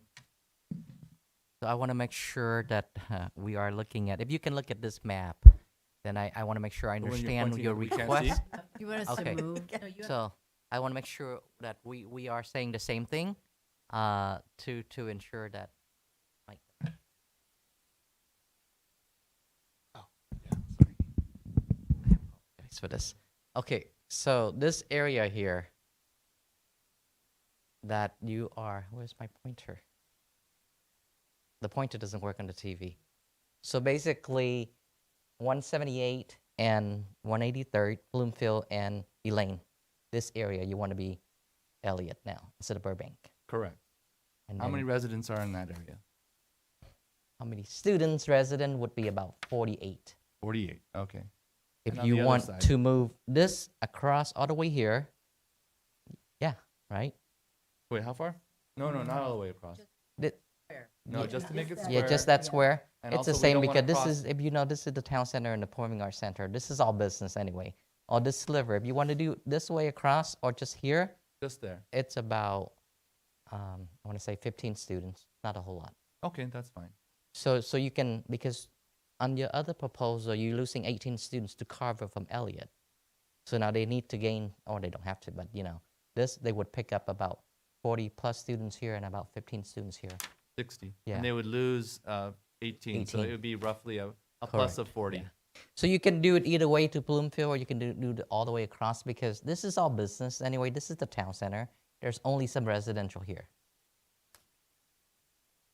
Yeah, if there's no residents there, then Either way. the only concern I have is that it crosses Bloomfield, and that's a major street, and we'd have kids walking off a major street. So we can just do with that little square right there. Which, by the way, they're going to walk across a major street going to Kennedy anyway. Right. And you're right, they'll probably take a bus. 'cause it's But too the far. resident here, most likely, are a school of choice to either Leo or Stowers. That's just the reality. That's probably true, but we have to They- give them the best chance of success. Correct. And it may be, again, it's an issue of how much capacity those schools have. Correct. So that would be the proposal, to decrease Elliott and enable Carver to have those extra 18 students with that little sliver that we talked about previously, to go across from 173rd Street, taking a little bit from Burbank's proposed area. So that way, Burbank, instead of having 536 residents, would have 500 residents. And going across, impinging a little bit on Kennedy's area, again, to increase Elliott from 257 students in their resident area to roughly 300. Now, we know that this does not correlate to their actual populations, but we want to give them a chance to have these residents in their particular area.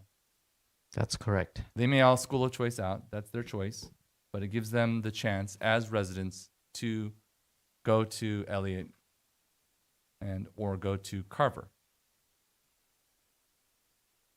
Correct.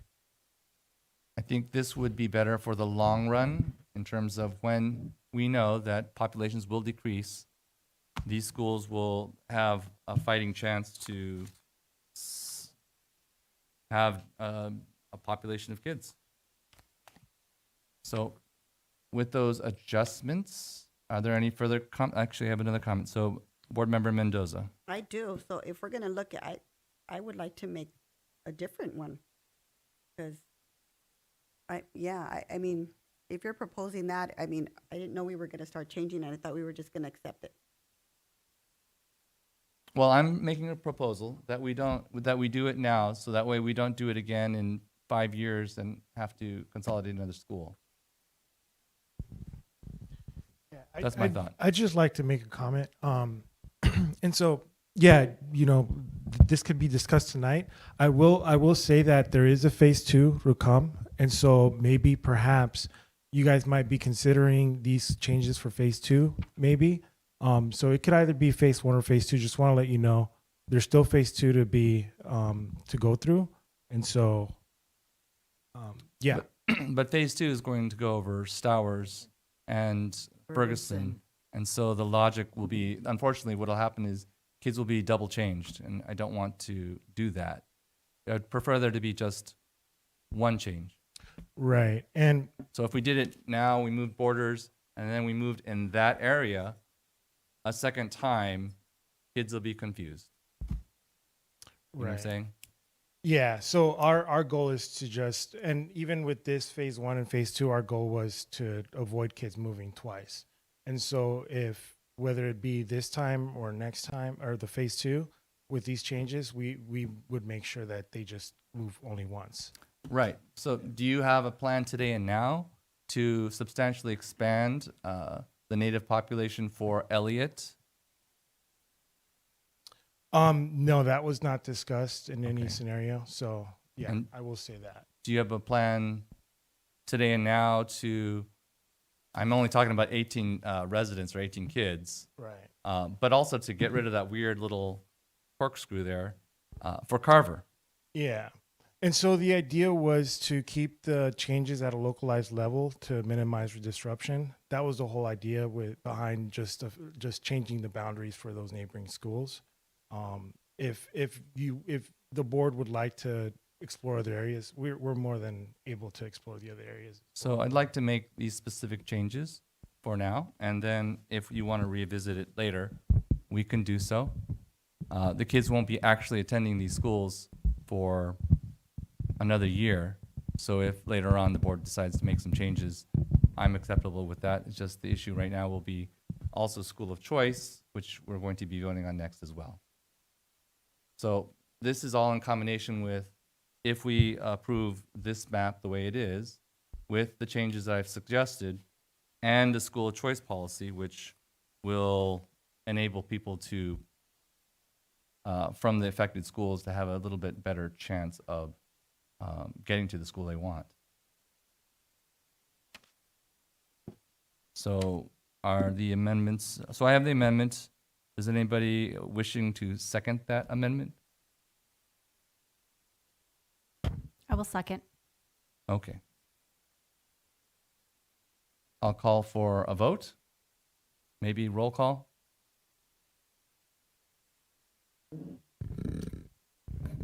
Mrs. McCatton, Yes. Mrs. Mendoza, No. Dr. Rios, Mrs. Yu, Yes. Mrs. Yokoyama Bui, Yes. Mr. Noyola, Yes. Mr. Nishii. Yes.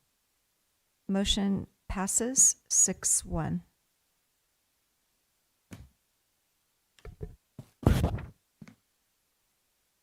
So now do we have to vote? Okay. So do we have any further discussion regarding the, so we've approved the amendment. Now we are approving the whole thing. Okay. So can I think we had a motion and a second for that already. Yeah. So we can just call for a vote. Yes. Let's do roll call again. Mrs. McCatton, Yes. Mrs. Mendoza, No. Dr. Rios, Mrs. Yu, Yes. Mrs. Yokoyama Bui, Yes. Mr. Noyola, Yes. Mr. Nishii. Yes. Motion passes 6-1. Okay. Next item is 1.8. Can I have a motion to approve the new school of choice priority for the 2026-2027 school year? Tatiana motions. Second. Mr. Nguyen. Thank you, Board President. Nishii is. This item, we are recommending the board to give priority in the school of choice process to the families who are being impacted by the consolidations. On page 166 of your report, under item 1, they will get first priority are those TK to 5 students who are currently attending Aloha Alwarez. They will be informed after tonight of their new home schools, right? Based on what the board action that the board just took. But in that same letter, we also informing them that this is your home school. There will be a school tours that they will welcome you. However, should you choose to exercise your right within the school of choice policy, because you're being impacted due to this consolidation, you will be given first choice before any other residents within ABC in the school of choice process.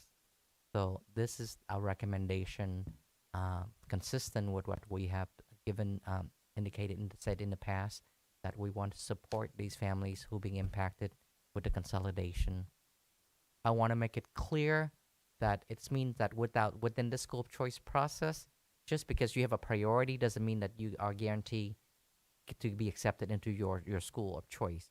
Number one. Number two, since this groups of families or students get first priority, chances are that, you know, once it's open to the rest of the residents within ABC, you know, there will be less chance for them to get into their school of choice because now it's been taken, if you will, by should there be opening at the other schools through this process. So I want to make sure that we are clear on that, and that by giving this group the priority, they will get first priority or first chance in this process.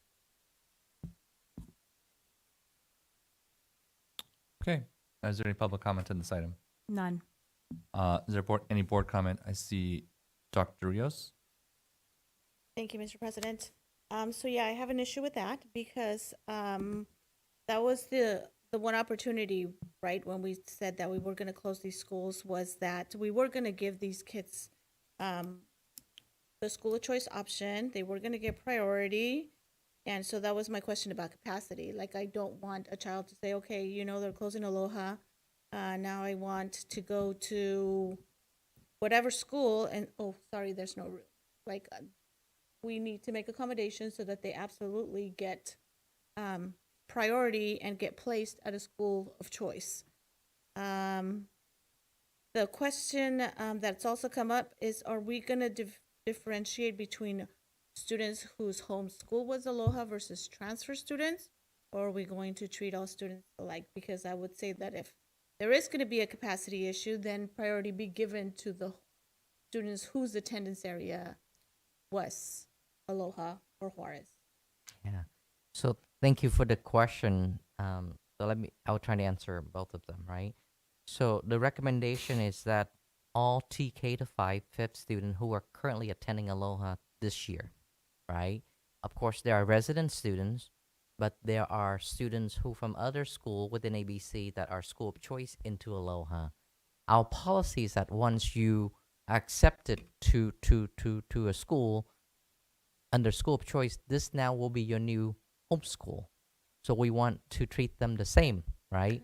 Just say if they are school of choice to Aloha from Palms, right? They always have the right to go back to Palms. That's their resident schools. But because of this process, we also want to give them priority, just like the resident students of Aloha in the school of choice process. That is our recommendation, number one. Number two, and again, hypothetical too, right? If they're now being displaced and they were informed that your new homeschool now is Willow, right? You always, of course, go there, or you want a school of choice into, I'm going to pick just an example, Nixon, right? 3rd grade Nixon. We can't not guarantee that, you know, that they can get into Nixon, because it depends on the capacity of Nixons and how many opening at that particular grade level.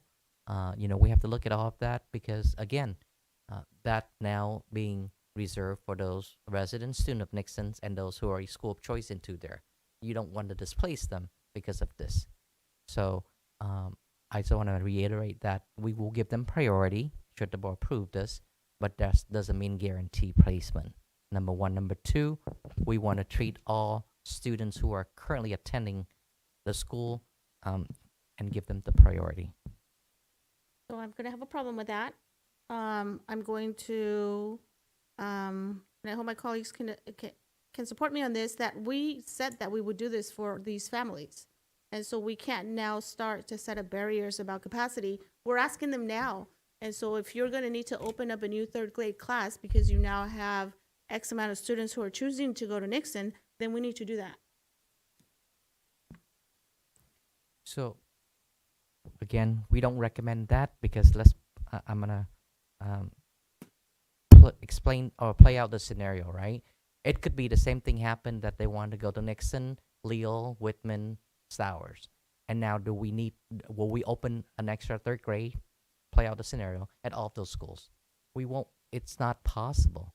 It's just not from a capacity perspective, and from, you know, a staffing efficiency perspective, we have never said that guarantee placement from day one. We always say that you will get priority, but there's no guarantee placement, because if we were to do that, then the commitment would be at all schools that they want to go to. And it's just not possible. So we don't recommend that. However, the board would choose, Yeah, we're talking about one school. I mean, how many classrooms did we have at Aloha that are third grade? One class? So we could potentially say one of those students wanted to go to Nixon. I don't see why we couldn't offer. Correct. Again, like we said, we'll give them first priority, but that same third grade, just say the 10 families, and 2 of them want to go to Nixon, 2 of them want to go to Leo, 2 of them want to go to Stowers, and it play out that just somehow they don't have the capacity, then are we saying that we will open a third grade at all of those schools? I'm saying that we told families that they would get placed at a school of their choice, and now we have to do that, yes. I would like to go on record. We have always said that we will give them priority, but we never guarantee placement at any school. We have never said that. So I just like to go Okay. to make that statement. Yeah. So, but this is our recommendation. Yeah, we can continue discussing. Board member, you? Oh, I have I don't quite understand the priority. So, for example, Juarez Yes, ma'am. is absorbed by a little bit by Nemes, Burbank, and Kennedy, Correct. right? And Whitman. And Whitman. So, Juarez students will have the priority in school of choice to any schools in ABC or these 3 schools. No, these schools will be the new resident schools, Yeah. right? So they would have the right to go there, right? If you live in that area that used to be Juarez and now it's Whitman, Mhm. Whitman is now your new home school, Mhm. right? But if you want to school of choice to, again, I'm going to pick a school, Gonzalez. Uh-huh. So we will give you priority in that process should there be capacity at Gonzalez. So they will get priority if they want to school of choice Mhm. Into a school that is not their new resident school. I see. So they Yeah. have school of choice priority to any of the schools. Correct. I But see. that doesn't mean guarantee placement. That was the conversation we have, is that they will get first right to those, if there should there be capacity at any of the schools see. within ABC. I see. So I don't know. I don't know if it makes more sense for the sake of capacity for the, the schools that are being absorbed, consolidating. I don't know if it would make more sense for like Juarez students to give priority in those 3 schools. Does it make No, sense? they already have the priority in those 3 Yeah. schools. Yeah. They They have have that the already. right. Yeah. The question Yeah. is other places. I see. If they all decide to pick the same, just suddenly all decide to pick Nixon. Yeah, that would be a problem. Uh, So that's well- why I'm like, would it make more sense if, for example, just the students in Juarez should be given priority within the 3 schools only that they're being absorbed? No, that's not the Yeah, issue. I mean, They I'm have a just bringing it priority up. anywhere in the district, wherever the heck they want to go. Mhm. They can go if there's space. If there's That's the current proposal. Correct. And I apologize, I'm speaking out of line. Dr. Rios wants to say, hey, we made a promise to them that they would have a choice, not whether there's space available. And so if all 30 of them picked Nixon, we would make space for those 30 kids. But it's not just 30 kids. It would be each grade level, right? So 3rd grade, 4th grade, 5th, 3rd, 2nd, 3rd, 4th, and 5th, where there would be impact. There wouldn't be a lot of space, right? Because you've been going to Nixon. Technically, it's K to 6. K to 6, right? Current TK to 5. So next year, there'll be K to 6. Okay. And I get it wasn't a promise, it was just goodwill. I say maybe we're getting ahead of ourselves. Maybe we ask them. I mean, it sounds like we're going to, correct? And then figure out if we do have a problem. But know that that's where I will stand, that we make space if space is needed. So thank you. So the point that I wanted to make was the purpose of consolidation is to have enrollment in the other schools. So it would just make sense if we can have a system where we encourage those students to Attend the resident those school. Yes. Yeah, that would be the best scenario because then that would help that area Yes. enrollment. Yes. It's just my Yes. my Okay. point. Now let me go on to Board Clerk Yokoyama Bui.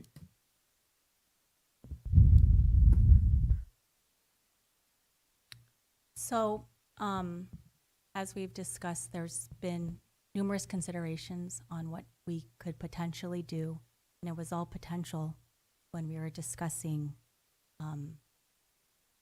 how we would go about the consolidation and school closures. And so I do believe, like as we presented earlier, transportation was one of the areas we really wanted to look at. I do recall priority for school of choice was something we wanted to look at. While I agree, I mean, we're very strictly looking at these home areas because the thought and consideration would be we want kids to go to the schools that is their home area. But this is, you know, for the families that are being impacted, this is a bright side to some, not all, right? Some are going to very much miss their school, but this is a bright side to some. So while I recall that we did not guarantee school of choice, I would like to have some thought and consideration with our families if for some reason we're not able to make the accommodation they want, to work with them on the next viable option and or creating space where we can. Also, my understanding about school of choice is they can rank. So you can do like 5 schools or I don't know if that's possible. 3, sorry. Yeah, I thank you. 3 schools of choice ranking. So, you know, we very obviously, hopefully these families will be well informed about what potential schools would be the best fit for their child. And they pick 3, and hopefully they will be very, very happy with one of those 3, if not their home school, their new home school. So that would be my thought, but I do agree. It is a form of goodwill. We are wanting to earn and keep the trust of our families. So if that's something that we can move towards, you know, if we vote on this, that's what I would support. Thank you. I want to make sure that I understand your request. And again, I don't know if I can promise that. But so Dr. Lois has told me that the ranking now is actually they have 4 choices, not 3, not 5, but 4. So we can we say that we will try to accommodate within the 4 ranking that and guarantee one of them. I would say that we will do our best. Am I gonna want to say absolutely guarantee?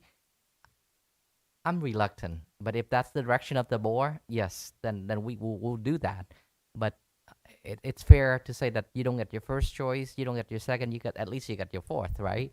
I get that. So yes, we will do our best to accommodate the displaced or the families being impacted by due to consolidation, should they choose to exercise. You know, we will always promote their resident schools, and we will encourage, and we will have school tours, and we'll do everything we can to keep them at their home school. That's our policy anyway, or our practice. But within the 4 choices, we will do everything we can to accommodate them. And okay. I'm not asking the district to overpromise something they can't deliver, and I think that's why we're having this discussion now, so we can set the proper expectation. But additionally, my understanding is sometimes if a school of choice is not honored in the past, the family is simply written off and, oh, sorry, we can't accommodate you now. We need to treat this situation with a little bit more, again, compassion, because we know that we're affecting a number of kids. So that's my direction, is we need to ensure our staff at the district is understanding about families who are facing this potential obstacle and where they want to go. So that's what I'm asking, and I believe that's what we all would be asking. Okay, thank you. To be mindful of time, we have 20 minutes. We cannot extend again. We have, the next is Vice President Noyola. Okay, just very quickly, I understand what Dr. Rios is mentioning, but a lot of these students and families are neighborhood schools, so very likely they will probably go to their neighborhood school. If I can offer maybe two options, an early open for school of choice, so we can see if we're going to run into that potential problem, and if so, then maybe we can do a 2-year priority school of choice for these students that maybe they don't get in this year, but maybe they can apply it next year and still get priority. And third, I know it was brought up on Saturday, if you can just clarify the situation for out-of-district students. Yeah. So I will make sure I will answer your question. So we can consider 2-year priority, right? That's within the board prerogative to do. If you don't get into your 4 choices or 3 choices this year, you will be given priority again to do that. The regular school of choice timeline is opened up on December 1st. So by giving them priority, running it before or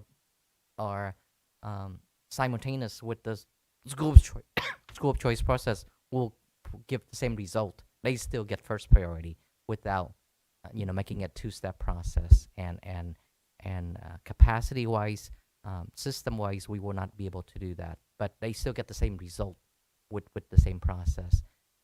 With inter-district permit family or students, those that come from outside the district, they will also get a letter informing them of their school that will be closest to their residence or the school that they're going to because of the program that they were accepted in. So if they were accepted into a school, whether it's because of medical academy or whether it's DLI or whatever program, the new schools that have that program will be offered to them, or the school that is closest to their home. And if they don't like any of those schools, they can go through their same school inter-district permit process again and reapply. So that would be our process for inter-district permit students. And thank you for the question. Okay, Board Member McHatton. Just a point of clarification. If I'm an Aloha student and for school of choice, I choose Whitman, is bus transportation provided? Transportation doesn't apply for family who exercise the school of choice. So Across the board? Correct. Anyone, okay. Correct. Okay, I'm going to go to Board Member Mendoza. Thank you, Mr. President. I think you see the confusion. I can't imagine our parents, the confusion that they're going to go through, wanting to find out about busing. When does School of Choice open? The regular process is December 1st. Okay. I think we have enough time to do School of Choice because I think the biggest thing missing here is staffing. Because you're talking about if all of our kids want to go to Nixon and they want to go to Leo, I think where are our teachers going? Where are we? It boggles my mind to think like where are they going? Are they going to certain schools? Can we send them to Leo if all of our? We're talking about this and it doesn't make sense to me because where are the teachers going to be? So, thank you, Dr. Zitlo. The teachers will follow the students. So, I'm sorry to. I think so let me explain that, right? So just say we are consolidating Aloha, right? And 100 of those students will now be the new homeschool will be Willow, and they all choose to go to Willow. So now that we know that we have 100 students at Willow, and break down by different grade level. And then we will know that now Willow will need 4 more teachers, right? Because of the 100 students. So the part of the process is, of course, we will know, now we know the number of teachers we need at Willow. Then Dr. Frazier will work with our union partners and the teachers to give them different option on their new, assignment in the new home school. And that's where we will place the teacher. Will the teachers have options? Will they be able to say like, I think I want to go to that school instead of this school? I think all of this depends on that. I think until you know where the kids want to go, then we can put the teachers there, and if they choose to go there. I think this is not something like I would want to vote on right now. I think we need more discussion because it doesn't make sense to me. Yeah. So if I may, our system has always been that when we see how many students we're projecting, and then we look at how many school of choice we can take at each grade level, that tells us how many teachers we need at those schools. So we don't place teachers and then send kids there. We have our kids tell us where they're going, and then we place staff. That's been our process. I totally understand that, but the question that Dr. Rios was asking, she's saying that if kids choose to go to Nixon, then we send them to Nixon because we have the staff to send them over there. And the school of choice process is what will tell us where they want to go. So then this totally makes sense that Dr. Rios said, if all our kids want to go to Nimes, then we can send our teachers. But I think that comes back to negotiations with teachers, and as far as do they want to go to Nimes, are we giving them an option? So Dr. Frazier is working, and if you want to share a little bit about the work we're doing with our unions. Yeah, so we've been working with our union partners and going to talk to teachers as well. I think what our goal is to like we do for all of our staff, is we reach out. A lot of our principals do surveys. Where are you happiest? Do you want to switch grade levels? So we will get some preferences. Again, there's not going to be any guarantee to that, but we're going to try to do our best to accommodate preferences and place people where they're going to feel most comfortable teaching. So the process would be schools of choice priority. We know where those students want to go, those families want to go. Then we look at staffing. Correct. And then we work with our union members to make sure, and all of our, because it's not just teachers, it's a whole school community that we're moving. Correct. And so from there, we decide, hey, if Leo needs more teachers, then we send them there. If the teachers want to go, then the staff wants to go there.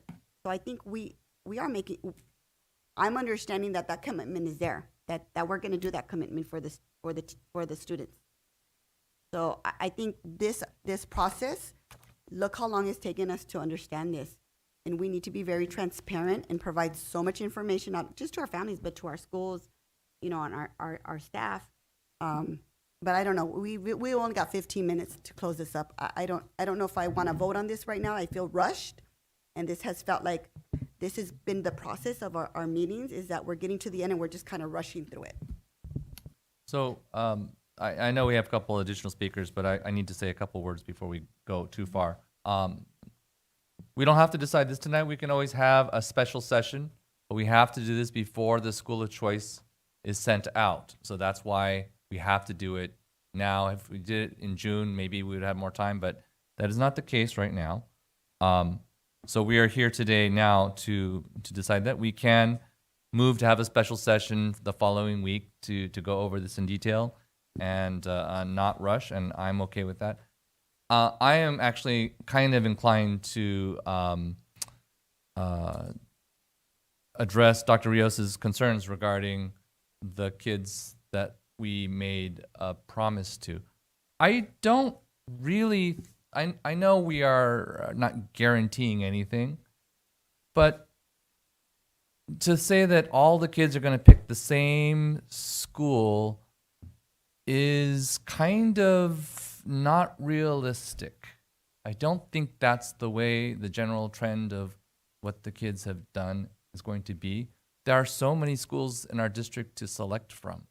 So if we have an extra, and so we're not talking about that many kids, really.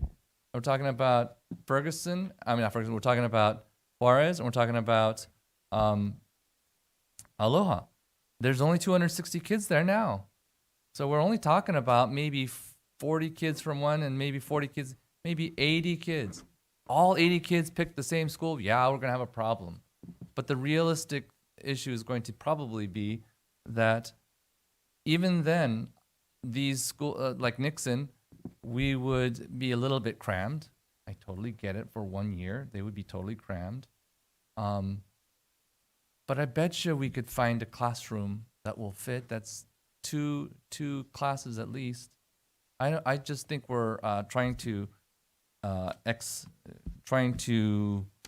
protect ourselves. I get that, but I think that you know, in terms of not fulfilling a promise, but letting the kids who are directly affected have their choice is an important priority, and not having it's not going to be because we don't have enough teachers, because we'll have enough teachers. It's not going to be because we don't have enough space, because for the most part we're going to have the space. I can get it if every single kid picked, say for example, Bragg. That might be a challenge. Or if every single kid picked Leal, that would be a challenge. But that's not going to happen. I think we can safely have a school of choice policy, and then if it becomes an issue, it becomes an issue. And I think they ought to have actually the first choice, but maybe they get first or second choice. I think that's kind of a thing that they ought to have. I really don't think that this is much of an issue. I will entertain the next two, but literally you have 1 minute to do your comments. Okay. And if you wish to have a continue off to a special session, Yeah. I'm okay with that. So, President, Please. yeah, President Nishi, you're right. If we cannot decide, we need to have a special session, because the next December, we only have one more session, and that's the board reorganization, right? And the earlier we decide on this, we give the families time to decide and the staff to work on it, right? So unless the board want to have a special session, which we would need to, then we need to vote, you know? And another thing is, I assume that the staff will have some plans in place, because this is a complicated issue. You have to work with the teacher union and the schools, and all the detail will come out and work with the schools each. One thing that I like to request is the customer service for the families, that additional support or a team, someone who's really good and tactful will Thank work you. with that, you know. I'm going to move to that the next committee. board member so Okay. we can have another board member talk real quick. This is their second time, but go ahead. Well, I'm sorry, but the intention of closing schools was not to grow the numbers. You know, the intention to close Aloha was not to grow the numbers of Willow. The challenge is going to remain that we make Willow the school that people line up for. Yeah.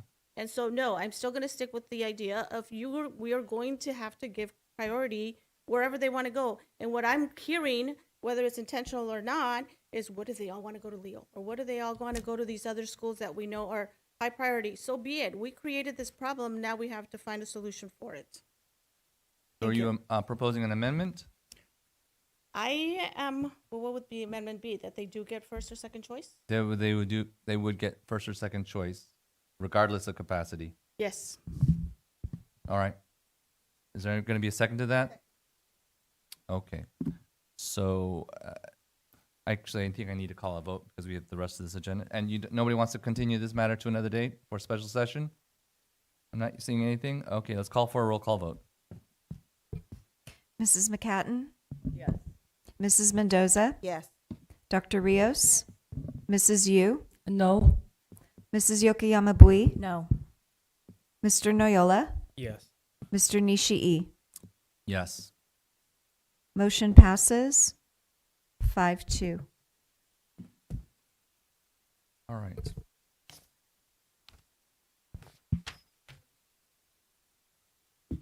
Just to clarify,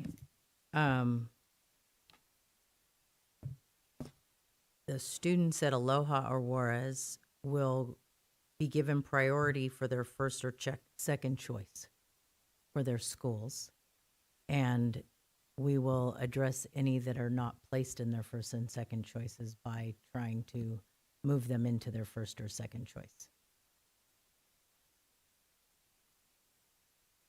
So we may need to create more Yeah, space, like we more would have teachers, to add whatever it is. another. Potentially, yes. That's what I'm saying. That is exactly what it is. Thank you. All right. Okay. All right. We have a little bit of time here. Let's try to do this. Can I have a motion to approve the contract amendments for Dr. Gina Zilo, Superintendent Mr. Tuan Nguyen, Deputy Superintendent, Chief Financial Officer Dr. Carol Castro, Assistant Superintendent Academic Services, and Dr. Joseph Frazier, Assistant Superintendent for Human Resources, with extension of their contracts through June 30th, 2028. Selma Mendoza. Says pursuant to Government Code Section 54953, Subdivision C3, the board provides this oral summary of the salary and/or fringe benefits recommendation for the following local executives. for the position of superintendent, deputy superintendent, chief financial officers, assistant superintendent / academic services, and assistant superintendent human resources, an addendum to each of the employment agreements extending the term of the employment by 1 year through June 30, I thought I just said that, 2028. The respective annual salaries and all other terms of the contract will remain the same, including insurance and fringe benefits. Copies of the contract addenda are available on request. I am going to, I don't need to call for you. I'm just going to ask for, is there public comment? None. Is there any board comment? Do you have board comment, Board Member Mendoza? No, I don't. Okay, great. Call for a vote. All in favor, say aye. No, sir. Yep, okay. Yeah. Go ahead. Well, I just want to say that usually we only hire the superintendent, and because we only evaluate the superintendent, I am in favor of this, but I just want to point out that now there's a shared responsibility with our cabinet. You know, we're asking a lot of our district, and so now I hope that it's understanding, there's an understanding that, you know, whatever we ask of our superintendent now is extended to the cabinet. We don't see their evaluation, so I am going to request that the evaluations be shared at least with our board president once a year, so that we can ensure that, you know, not to question it, but again, to provide that sense of accountability, because we have discussions about our superintendent and we give directions and we provide goals, and so I don't know how that's going to extend to the cabinet. So just to clarify, extensions of contracts or approval of compensation is a responsibility of the board, but the board is responsible for me, and then I am responsible for my team and everyone else. So it doesn't move the responsibility to you. If this was a pay increase, you would have to approve it. So it's just extending the term of the contract by 1 year, but that is something where you still evaluate and hire me, and then I still work with and hire my team and evaluate them. But here it says to 2028. Correct. Right That's a now 3-year it's to 2027. So usually it keeps our contracts in a 3-year term. Our contracts are not the same as other certificated and classified employees, where they're hired, they become permanent, and then they have rights to their position. Ours are contingent on the extension of our contract. Which everybody signs on a year-to-year basis. We sign whenever there's a change. So if there's a change to a compensation or a benefit, we would sign. If there's a change to the term, we would sign. It's more about making sure that our team knows that we want to keep them here working together. As long as we're getting the results we want. Okay. Thank you for the comment. We will call for a vote. All in favor say aye. Aye. Aye. Okay, the vote passes 7-0. Thank you. Can I have a motion to approve the new job classification, job description, and range for access control technician locksmith, range 41 on the AFSCME salary schedule, and with the annual base salary of $65,173 to $79,806, effective November 5th, 2025. Somo Mendoza. Second. Okay, I think we've all read the report. Is there any public comment? None. Any board comment? Call for a vote. All in favor say aye. Aye. Motion passes 7-0. Can I have a motion to approve the request to accept the Family, Career, and Community Leaders of America, FCCLA, Membership Incentive Award Grant Award on behalf of the ABC Unified School District with Artesia High School and Carr High School, serving as the district's participating career and technical student organization for the 2025-2026 school year? So moved. Second Mendoza. I'm going to also pass on the staff comment. Is there any public comment on this item? None.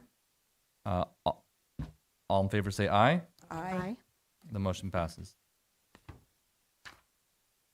Can I have a motion to approve the request to contract with American National Red Cross and its constituent chapters, branches, DBA, American Red Cross to provide in-person adult and pediatric first aid and CPR AED training for all child development and Head Start staff for the 2025-2026 school year? So moved. Second Mendoza.